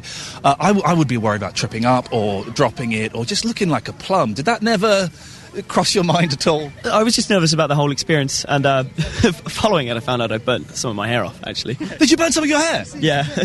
Just a He is turning his head and showing me the singed back of his head. How on earth did you do that? I guess it was just as the flame was handed over to me, and I sort of held it for the pictures next to my head, and the wind was blowing towards me, I guess. And there's nothing worse than that smell of burning hair, is it? I guess not. Number 5 hasn't got much hair to burn off, so you were safe in that respect. I was very lucky after what he suffered. I'm Bruce Benedicta. Bruce, how are you? How come you're part of today? I was very lucky to be nominated by work colleagues at Land Security as well, work in London, Trafalgar Square. And I do a lot of charity work for Leighton Linslade Homeless Service and Crash, which is also a construction industry charity. And the support I've had from these guys at work over the years has just been fantastic. Even though we're in a recession, money's tight, people are so happy to just dig deep for a cause. And I think when you've got something that you believe in, you just go for it. And forget about the X factor, the feel-good factor. And I would use this opportunity now to say, if anybody's thinking of volunteering in the community, just go for it. You get so much from it, and it outweighs so much. Well, the thing about... I do bits of volunteer work, but the thing about doing volunteer work and charity work is you do it just because you're helping people. Yeah. You feel good about doing it as well. It's a fantastic feeling, you know. When I wasn't making much money, I remember during the day, and I was thinking, oh, please, Lord, you know... let's raise all this money, and I'll come back after lunch and new initiatives, and suddenly the money was just rolling in, and then you count it up and you think, wow. And I just want to thank everybody who's ever supported me over the years. A real big hearty thank you, and I'm here today because of guys like you. Excellent, good work, well done. If I'm going to ask you to step aside just and get down. Hello, number 2, what's your name? Holly. Hello, Holly. Now, how are you doing? You all right? Yeah. Now, you're in a wheelchair, and you're carrying your torch. I'm surprised at how light it is. I thought it was going to be heavier. Yeah. What did it feel like today, being part of the procession? That must have been an amazing feeling. Good. You enjoyed yourself? Did you feel proud? Yeah. You've got your dad here with you. It must have made it special having him as well, being part of it. Dad, you were speaking to Justin earlier on. It must be an amazing day for you. Yeah, fantastic, yeah. You've done a superb job. Well done. I'm just going to come round to number 3. We're losing our signal ever so slightly, so we might disappear. Number 3, what's your name? Matt. And how did you feel this morning? Incredible? Incredible and tired, I would say. What time did you have to get up this morning? About 3:30. Because I got here about 4:45. I was told the team would be here at 5. They weren't. They turned up at 5:30. That's by the by. We'll discuss that later on in the post-production meeting. But I saw the bus full of the torchbearers, all here, all very alert. Did you realise you'd have to get up so early to be part of this?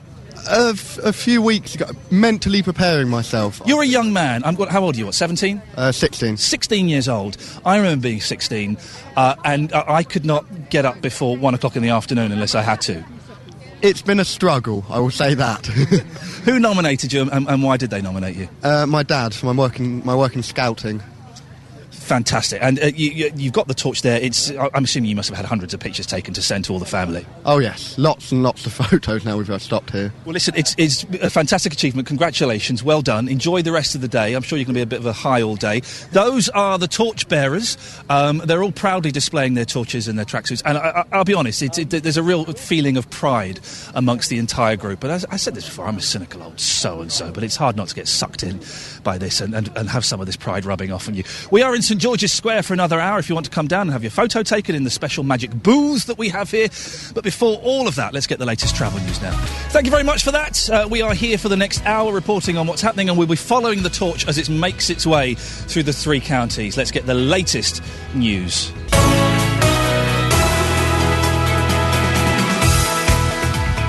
Good morning, this is Iain Lee for 3 Counties Radio. I'm live in St George's Square in Luton. We've been tracking the route of the Olympic flame this morning. It's been through Luton, through Dunstable. It's on its way to Milton Keynes. If you want to give us a call and tell us your experience of this morning, we'd love to talk to you and find out exactly what it's been like for you. 08459 455 555. We'll be tracking the flame for the rest of the morning as it heads to Milton Keynes. BBC 3 Counties Radio. We can go now to one of the team that's been helping me get through. This is my first ever breakfast. What a way to be thrown in at the deep end. Luke Ashmead. Luke, whereabouts are you now? Well, I'm still in Dunstable on Media One, this wonderful horsebox vehicle which will follow the flame up and down the country, and once it's left the three counties. Penny Green has the torch in her hand. Let me tell you a little bit about Penny before we go any further. I know we've been hearing about Penny on the programme today. She's an inspiration, her friends say. She currently has links with Nigeria. She wants to do more work to promote the help for Down syndrome. Her aim is to build work on the past 20 years to raise awareness of Down syndrome and the achievements that are possible by individuals. Need to tell you that very shortly the torch will be returned to the lantern. The lantern will then go on the bus with all the local staff and the torch bearers. The shutters will come down on Media One, and I'll be off mic for about 20 minutes while the horsebox and the convoy itself, all the commercial trucks as well, head to Milton Keynes. So as I said, there are these sections, Ian, where the torch isn't being run by torch bearers. There are these sections, and this will happen throughout the day, where the convoy moves from one place to the other without the torch bearer. But of course the flame is still alight because it's in that lantern. And then when we get to the next location, the first flame in that particular area will be lit. In the next area after Dunstable, as we come to a little stop, I have to say the crowds have been incredible. I can't tell you. Through Dunstable, 5, 6, 7 deep. Absolutely. Just a sight. I've taken pictures. I'll tweet some of those very, very shortly. The Dunstable town centre and all through Dunstable. I've never seen anything like it. A wonderful sight. And Penny Green, I think, is coming towards the end of her leg of the torch. She looks overwhelmed as the torch stops and the photographers in front of me get off. The shutters are about to come down and we head towards our next leg as the light goes into the lantern. That process is taking place now via a little taper. The light goes into the lantern and those grey track-suited individuals head onto the bus with the lantern. Next stop, Milton Keynes. Luke, thank you very much. Luke is in the back of a horse box. The rear cover is being drawn down and they will be hurtling along. We've seen a lot. Those guys in the grey, they're the security. We've seen a lot of those and they're very focused. Their mind is on the job. I made a joke with one of them earlier on in a coffee shop. It was met with a stony face. The stony face of security. You don't want to mess with them. And I just had a chap come up to me. I think he was Spanish, although that's not really relevant to the story. And he was asking, he was confused that there were so many lanterns. He was going, how many torches are there? I said, well, I think there are about 8,000. Everyone has one. And he felt cheated that he thought it was just one torch that was passed along.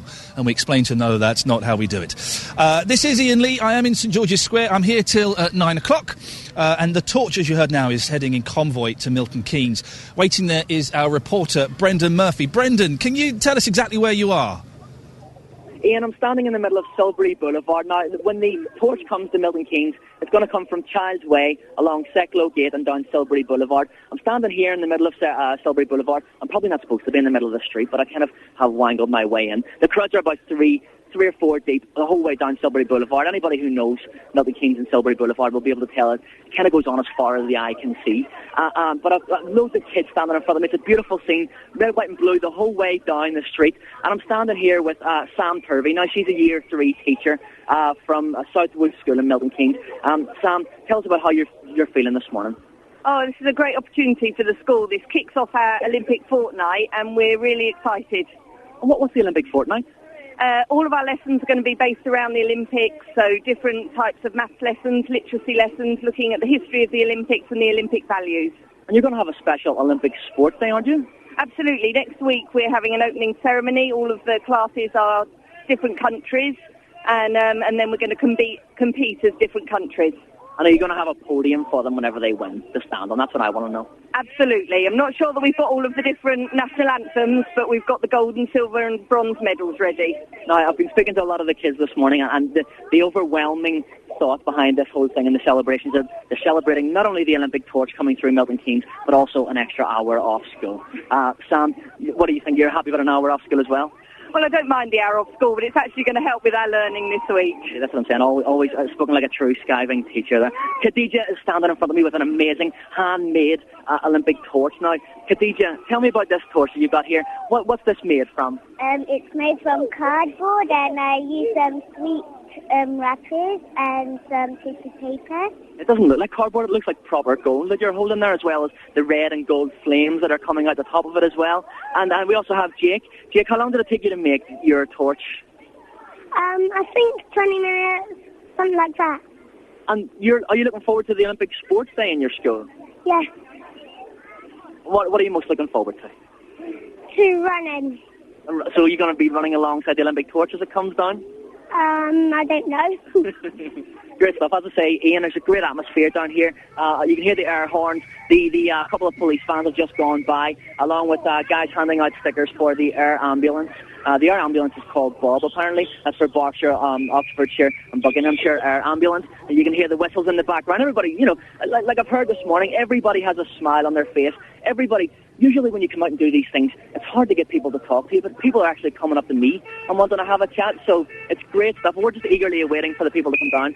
Police presence, the whistles, you can hear the call and response to the whistles. Great atmosphere up and down Silbury Boulevard here, Ian. Brendan, listen, thank you very much for that. With those whistles, it reminds me of going to raves back in the 80s, and that's a flashback I can't handle at this time in the morning. Thank you very much. We'll be hearing more from Brendan in Milton Keynes later on. It has been a fantastic weekend of torch relay action, from Bedford early yesterday morning to Luton in the evening. It's just been astounding how many people have turned out to greet the flame. Here's how we covered it on BBC Three Counties Radio. Across beds, hearts and bucks, this is BBC Three Counties Radio. Good morning. This is Iain Lee reporting live. I keep saying the word reporting. I'm not reporting at all. I wouldn't even have a clue how to do such a thing. I'm just standing here holding a stick and talking into it. That's sort of the gig. But I'm in St George's Square in Luton, and we've been following the Olympic torch, the Olympic flame, as it's made its way around. We've had Lewis Hamilton. We've had hundreds of people. We've had singers. We've had drummers. It's been a surprisingly exciting morning. Hundreds of people turned up in the square. Thousands of people were lining the streets. And it really has been very exciting. We've heard a lot of fantastic stories as well from the torchbearers. The Olympic torch is now making its way to Milton Keynes, and I'm going to now talk to someone who I worked with like 14 years ago when she used to be my boss, live in Bletchley Park. It's Helen Lee! Hello, Iain Lee. Oh, well, I was hardly your boss, was I? I just may have had some kind of influence. I had to do what you told me to do, so yes. Yeah, that's true. That's very true. As you can hear at Bletchley Park, it's all going off. In the background, let me just set the scene for you. This is what a reporter should do. I'm outside the front of the Mansion House in Bletchley Park. Now, let us not underestimate the importance of Bletchley Park or its connection to this day. Bletchley Park is so important to history that the technology that allows you to track the Olympic torch wherever it goes around the country, perhaps even how you are listening to me and Iain now, all originated from this place, so it's a very important place. Alan Turing, one of the code breakers from Bletchley Park during the Second World War, he and his fellow code breakers, it has been said that because of what they did here, shortened the war by 2 to 4 years, and the outcome of the Second World War would have been uncertain without what they did here. So of course it's very important, this place. And how do we connect it to today? Well, the torch is making its way when it comes here from Milton Keynes. It will stop off at Saxon Street in Bletchley. It's going to make its way along Buckingham Road and up Sherwood Drive before arriving here. As you can hear in the background, there are lots of people waiting here for the torch. And when I say people, there are all manner of dignitaries here. We have Pete Winkleman, I've spotted him. The Mayor of Milton Keynes with her gold chain, Katrina Morris, she's here. There are some veterans of the war effort at Bletchley Park in uniform, looking amazing. We hear, and I'm not sure if he's here yet because I haven't come across him yet, Dermot Turing, the nephew of Alan Turing, is due here for the torch. And there are an awful lot of children. An awful lot of children from primary schools, pretty much every primary school, I'd say, within Bletchley, all lining the road at the front of the Mansion House, all waiting. The rain's holding off at the moment. I've got the most garish raincoat on ever, just in case. I'm a girl, I like to be prepared. And it's just looking like it's going to be really exciting. You know how you can sometimes feel an atmosphere buzzing? There's the nervousness, the butterflies in the tummy amongst most people here. There are Donny and Mooey, who are the mascots from the MK Dons. They've just turned up. You would think it was like Brad and Angelina had turned up. I'm not joking. The cheers that there were when they came along, that was quite cool. And it just feels, the air of anticipation is big, let's just say. Helen, you stay there, you soak up the atmosphere, we'll come back to you a little bit later on. I'm surprised, I don't remember her sounding that posh when I used to know her. Amazing. Now, very exciting, last week I got to fill in for Jonathan Vernon-Smith, and I think I managed to steer his show vaguely successfully into harbour. Jonathan is back from his holiday. Jonathan, how are you? You've done marvellously. I've returned and the show is intact. I'm well. How are you? I think I'm okay, thank you. I survived. You have some callers, don't you? Oh, yes. You said politely. Yeah. What are you trying to insinuate? Yes, I certainly I would insinuate nothing. A brand of listener that is like no other, I think it's fair to say. Anyway, you're doing a fabulous job down there this morning. Polite to me. Were they good? You're very kind. Your listeners were very polite to me. We only had a few arguments. I think you've still got a few left. Good. But I just have to say very quickly, your consumer hour, man, that's hard work. I didn't realise you actually had to make the phone calls yourself. It was hideous. Yes, I don't just stroll in at 5 to 9. You know, I'm here long before and long after doing all those telephone. Did you like doing the calls, Ian? I hated doing the calls. It's the sort of thing I would get my wife to do at home. I hated every minute of it. But it was an honour to do your show. And I'm sure the listeners will be pleased that you're back. What's on the show today? Well, more of the same, really, because as we know, the Torch is going to be going on quite a journey this morning. When I take over at 9, very shortly afterwards, actually, the Torch should arrive in Bletchley. We then follow it, go from Bletchley to Buckingham, to Winslow, to Whitchurch, to Aylesbury, and then hopefully, just in time before the end of my programme today, we'll go to Stoke Mandeville. Now, yesterday, I followed the Torch as it came through Bedfordshire into Hertfordshire, then back into Bedfordshire again. And even I, as a terrible cynic, got caught up in the excitement. Have you also got caught up in the excitement this morning? Yeah, do you know what? I was saying exactly the same thing this morning, that I am a cynical old man who hates all kind of group celebrations, but I did get caught up in it, and it has been very, very exciting this morning. I've really enjoyed it. When the Torch arrived in Luton, I nearly took all my clothes off, but I will try not to do the same this morning. But Ian, if you don't mind, I'll take over at 9. Thank you very much. Please try and keep your clothes on, for goodness sake, John. What a hideous image to have placed in my mind. Let's get the latest weather now with Chris Bell. Thank you very much, Luton. I hate to spring this on you. I'm seeing blue skies. I'm seeing a little bit of blue sky. It'll never last. It'll never last. If you've been taking part this morning anywhere within the 3 counties, you've got about 35 minutes to give me a call. I would love to hear your stories of what it felt like and what it meant to you. 08459 455 555. 08459 455 555. Do give me a call, because I was saying to Jonathan, it's easy to be cynical in these things, but both of us, and we are very cynical men, have been caught up in the atmosphere and the excitement of what is an historic occasion. Now, some of the Olympic torchbearers have been chosen because of the inspiring stories they have to tell. Matt King from Bedfordshire, who's been carrying the torch in Dunstable, is one of them. At the age of 17, Matt was playing rugby league for the London Broncos academy team when he sustained a horrendous neck injury which left him completely paralysed from the neck down and unable to breathe without a ventilator. 3 Counties sports presenter Luke Ashmead spoke to Matt at his home in the Wixhams about being nominated as a torchbearer. 3 Counties Breakfast. BBC 3 Counties Radio. I think we're going to go straight to Luke Ashmead, who is on Media 1. Luke, whereabouts are you now?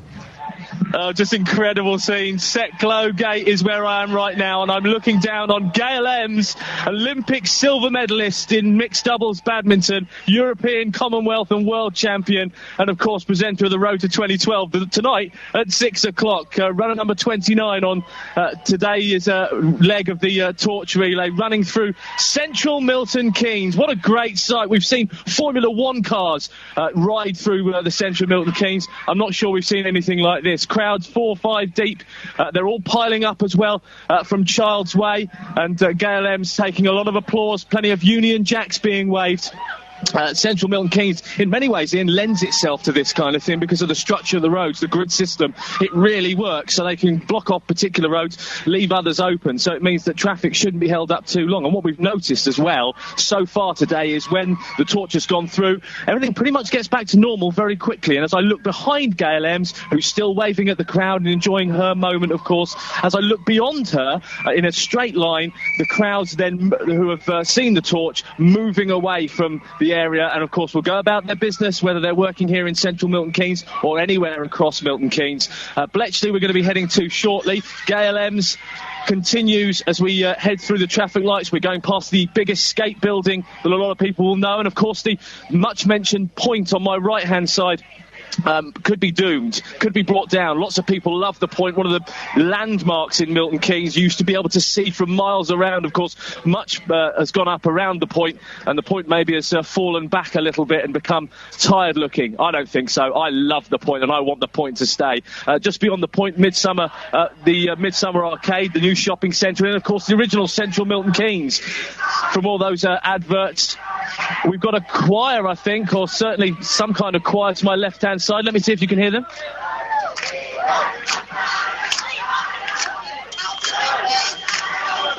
I'm hoping you're picking up. It's a bit of Take That, and Gail's having a dance in the centre of Milton Keynes. What a wonderful moment. The weather, I have to say, and although I'm slightly worried about saying this, has been good. It's been cloudy, not too cold, and I'm just grabbing a picture with Gail as I talk. I'm, typical Manny, and I can't do two things at once, talk and take a picture. Gail has now passed the flame over. Great scenes in Milton Keynes, and the flame will go to Susanna Hunt, our next runner from Bishop's Frome, carrying the flame through central Milton Keynes. The numbers in Milton Keynes, it's quite incredible. Massive smiles, massive enjoyment. How dare you stop? Head over how dare you stop broadcasting? How dare you stop broadcasting to take a photograph, for goodness sakes, man? How dare you stop broadcasting to take a photograph? The people of Beds, Hearts and Bucks are depending on you to show the way, and you're taking pictures to put up on your Facebook page. Look, listen, we'll come back to you later on. It sounds like you're having a lot of fun. One of the things that's been happening in St George's Square is that there is a thing called the Pod. It's here until 9 o'clock, so you've still got a few minutes if you want to come down and have a go. I'm here with Tom from the Pod. Tom, very briefly, explain what on earth this thing is. OK, so today we've been taking photos of people in front of an Olympic Stadium backdrop. The photos print out in 20 seconds. They've been taking them home with them. Basically a way of them having fun and enjoying the torch come through the town. And how many have you done today? A few hundred? Yeah, we've done a couple hundred, I think, yes. And so all the Olympic torchbearers have had a go, and all of the pictures that get taken today, they get a copy to take home, but it also goes up on the 3CR Facebook page. It's facebook.com/BBC3CR, and I'm looking at a picture of you with marvellous hair and fantastic teeth, it has to be said, Tom. Oh, thank you. Can I have a go? Can I get in on this? I just sit in here. So it's just like a photo booth, really, and there we go. I'm just going to sit in and face the front. I'm looking at the screen. A man is silently indicating I should be looking at the screen. I'm looking. I'm going to look like a plum. I've been up since 4:30. There's the picture. I'm hoping it's a good one. I'm going to... Oh, my God. Who's that fat, grey, old, spotty man on the screen? Oh, I look terrible. Delete that, for goodness sakes. If you want to see what I look like, you can go to the Facebook page, facebook.com/BBC3CR. That's an awful picture. Delete, abort. While that's getting printed up, we're going to go back to Milton Keynes. And Brendan Murphy. Brendan, what's it like there? Yes, I'm on Silbury Boulevard by the Central Library. Looking down the street, we've had the police just coming past on their bikes. Again, high-fiving people on the way by. I love this. It's a great atmosphere. Everybody's kind of being made to feel as if the police and the emergency services are here just to take part in the celebration. You've got people in springy stilts and moustaches. No, that does it for me. The springy stilts is one thing. Having a moustache that curls up at the end is another thing. And we can just see the moment the Shine bus coming down. You can hear people cheering, blowing whistles, blowing air horns. And I'm with the Sermon family. First of all, Linda, you're here today with your daughter and your granddaughters, is that right? Yep. Daughter and 3 granddaughters. And you say you've lived all over the world, but Milton Keynes is somewhere that you're really proud to be living? Absolutely. We always come back to Milton Keynes. It's a great place to live. We love it. It's a community, big city, but it's got a good sense of community. And something like this where you see people lined up 3 and 4 deep down Silbury Boulevard. We can just see the torch coming past us now, actually. And you have your granddaughters up on your shoulders. I'll stop talking so they can get a good view. But as the torch comes past, you can hear the cheers. It's lovely. We've got Susanna Hunt who's coming down here. Susanna who's coming through. She's 18 years old and she goes to Malvern College. She gains an honorary scholarship for her excellent GCSE results, and she's a school record holder for throwing the javelin, Malvern District Senior Girls Javelin Champion and gold medalist. So this is why she is going down. Now, she has been in Ghana recently helping to build a school and teach there for kids over there. So You can tell people are... We've been cut off by the sirens and the police coming past, but that was an amazing moment. I don't think I was expecting to see the flames quite so bright as that, were you? This was brilliant. It was so close. It was amazing. I loved it. And you said to me that this is almost, this kind of atmosphere is similar to when the Queen came. That's the kind of magnitude that we're talking about with the torch. Yeah, as I say, Milton Keynes is a big city, but it's got a fantastic sense of community. It's lovely on occasions like this. And who have you got up on your shoulders here? I've got Ela May, and she's 3. And we also have down here, what's your name? Ine. And you're 6 years old, aren't you? Yeah. And how are you feeling? I mean, your smile goes from ear to ear. I mean, look, I get the feeling that you're that kind of cheerful kind of girl anyway. You're no stranger to running yourself, are you? You did the Sports Relief Mile recently, didn't you? Yeah. And so you ran a mile in how long? 15 minutes. 15 minutes to do a mile on legs that short. That is awesome. I'm very proud of you. And I think I'm really proud of actually be here in Milton Keynes, down Silbury Boulevard, having seen the torch go past.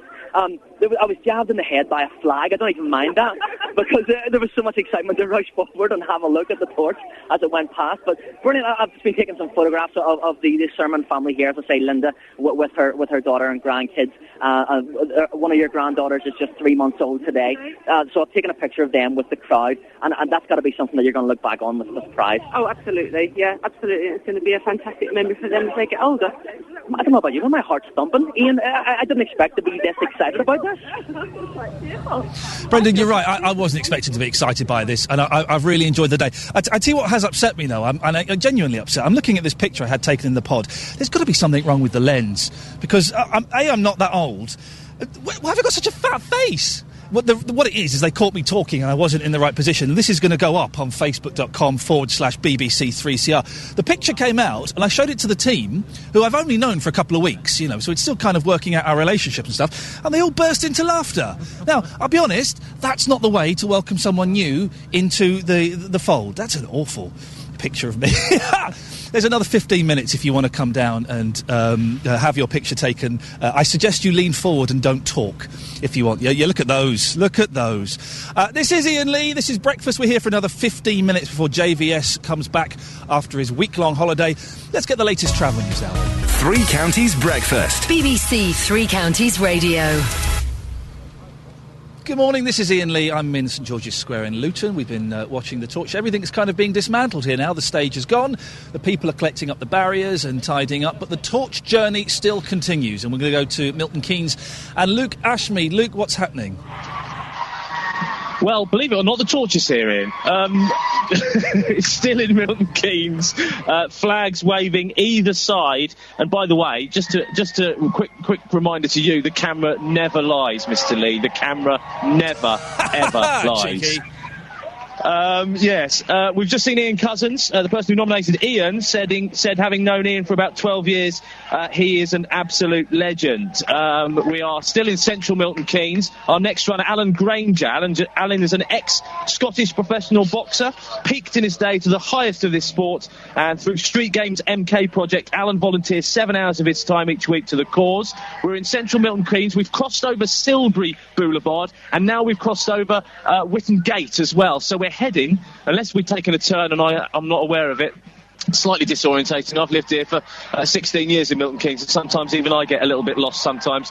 I believe we are heading down Silbury Boulevard, unless I'm completely mistaken. Yes, I think we are. Good.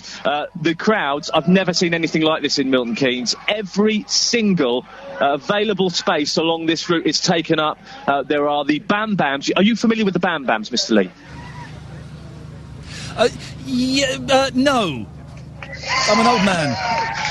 The Bam Bams are these blue things. You'll have seen them in Luton in St George's Square. That Samsung come round and they give you these 2 Bam Bams and you bang them together and they make a noise that, well, they go Bam Bam. They are known as Bam Bams, I'm being told. Also, and all you can see is those held in the air, blue Bam Bams. There's another torch is being lit here in central Milton Keynes. Crowds, I'm talking about 5 or 6 deep. They're probably 10 deep here. And when you look, as I said, when you look past the Moment to Shine the bus with all the torchbearers on it, there is just a sea of people dispersing as the torch goes past. And the operation, as far as this particular convoy, the horse box here, is precise. There is no other word to describe this. Precise. We are, after this short leg, going to be heading towards Bletchley. And I can tell you, Ian, just before I hand back to you, quite a special moment for me. I live in Bletchley. I'm very proud of living in Milton Keynes and Bletchley. And Bletchley Park, of course, home of the Code Breakers. I know Helen's there for us this morning. We're going to be hearing much more about Bletchley Park. But as well as being a reporter on this convoy, I'm also a resident of Milton Keynes, extremely proud of my local area. And you know what? I'm starting to feel a little emotional about being in Milton Keynes on this special day. Thank you very much, Luke. When he said the Bam Bams, I thought they were a band. I'm such an old man. I've only just found out that the Venga Boys are split up, and I'm very disappointed. Now, we're talking about Bletchley, and a badminton hopeful for the Olympics in 2016 has been chosen to carry the torch through Bletchley this morning. Our former Olympic badminton star, Gail Ems, has been speaking to Milton Keynes teenager Sean Vendy. I don't know if it's sunk in yet, but it's getting harder to get to sleep at night because of the excitement. You have had an outstanding England badminton career. You first represented England when you were under 11. You've been national champion at every age group, all the way up to your age group now. This year you've won 9 golds, 2 silvers, 2 bronzes. For you to be a badminton player and holding this torch, is it something that, this is something you want to aspire to be part of the Olympic Games? Because I can't take part in obviously the badminton side of it, it just makes me feel more involved in it and what it's going to be like for the future if I reach my ambitions to play in the Olympics. We're at your training session now. We're at the Trip Academy here at Bletchley College. How important has this academy been for you to help further you and your badminton playing? This is the reason I play badminton, because there's nowhere else in my opinion in the whole of England that would give me the sort of coaching and even the people here, like ex-Olympians. And there's no negative vibes going around the training session. It's all positive, so it's just good environment and a good place to be. So Manny Tripp, founder and head coach of Trip Academy. Really want to talk to you about Sean Vendy, because obviously he's been chosen to run with the Olympic torch. To come from where he's come from, and he's been with us since he's been 8 or 9 years of age, and he's come all the way through, and he's worked ridiculously hard, and I think as a reward to carry the torch is amazing. And coming from the Trip Academy, we're exceedingly proud of what he's done. We're getting everyone out of school and we're going to be down there supporting as much as we can. I don't want to reveal your age, Manny, but but you're like me, you're not a spring chicken in the badminton world anymore. But what I love about being here today is just the fact that you just get stuck in with all the players. You're on court, you're here right at the end, and you're in your kit and you're on court with everyone. And you've also got, not a bad player in your wife as well, Ella Tripp, who's also an ex-Olympic athlete. How much do you feel that you're a role model towards the young people here? It's all about morals and ethics and values. The same as with the work ethic. Yes, I will be turning 40 this year, unfortunately, but I still feel like I'm 21 because these kids make me feel like I'm 21, and I do exactly what you said. We're on court, we're working hard with them. We're trying to make them enjoy it as much as anything, because I know the enjoyment that I get out of the sport. Where there is a torchbearer, there's always a proud mum, and I'm with Sean's mum, Caroline. For you, personally, how proud are you going to be when Sean gets that torch, gets that Olympic flame, and does his 300 metres in that lovely tracksuit? I'm not sure how I'm going to watch it, because I think I'm going to be bawling my eyes out for the whole 300 metres. I'm serious.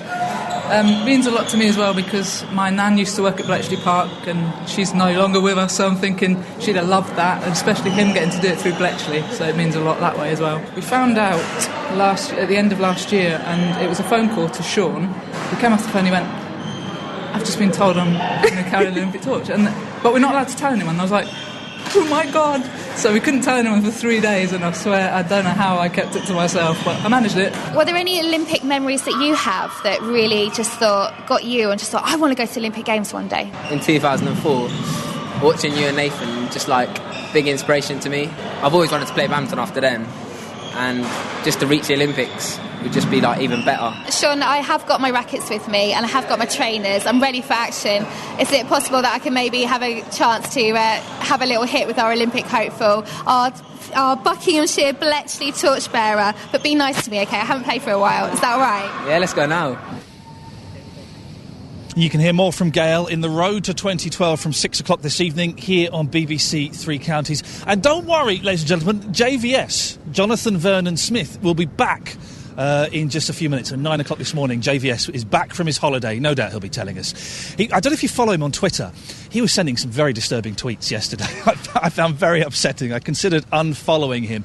We have been tracking all morning and will continue to track the Olympic flame as it makes its way through the three counties. And I think we're going to go now to Bletchley and to Helen Lee. Helen, what's happening there? What can you see? Rodwood Street.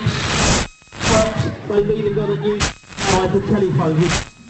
Or maybe we're not going to go to Helen Lee. We might go back to her a little bit later on. I'm surprised that's the first little technical hiccup that we've had this morning. Helen, are you there? Hello, I'm here, Ian. Yes, I'm here. We're just getting a bit overexcited, you see. You can hear the cheers in the background, I'm sure. There's a helicopter flying overhead. Can't tell if it's a tourist one or if it's just for security. But we have been told that the convoy is making its way towards Bletchley. And I believe that Luke's been, revving up the audience, as it were. So we're very much looking forward to it coming here. It's got a way to come before it comes to Bletchley Park. That's where I am at the moment. I'm just outside the front of the Mansion House, which is probably the best known building here at Bletchley Park.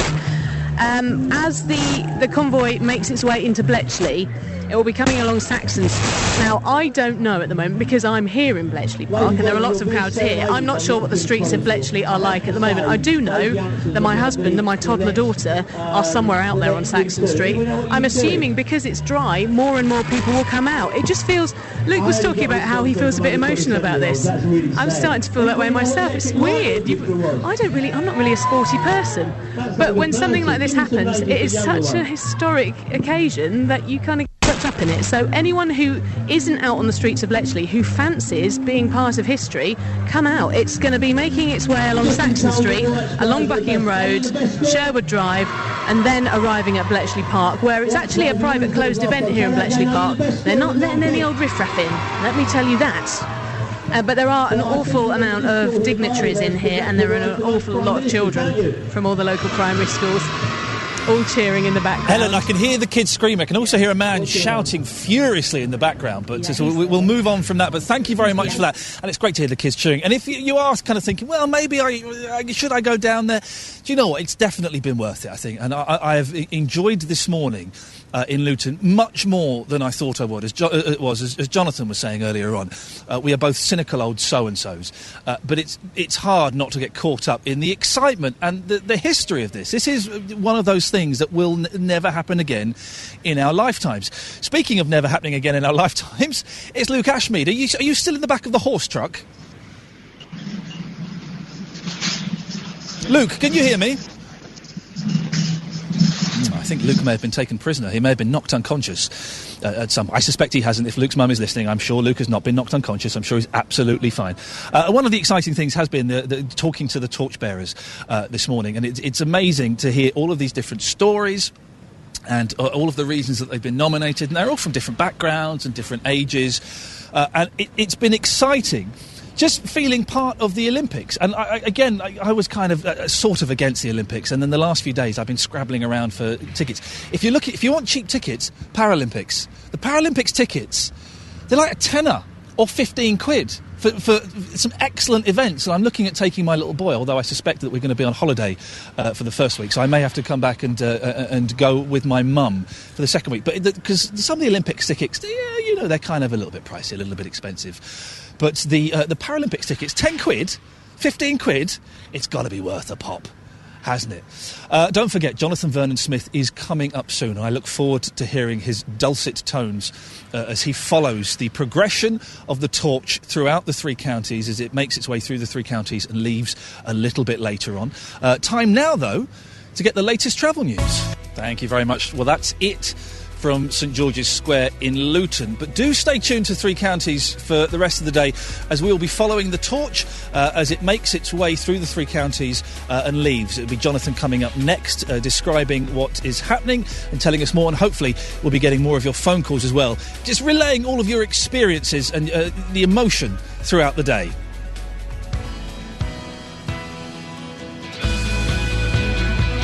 Thank you to everyone who came over and said hello and had a little chitty chat with me. It's been a fantastic morning.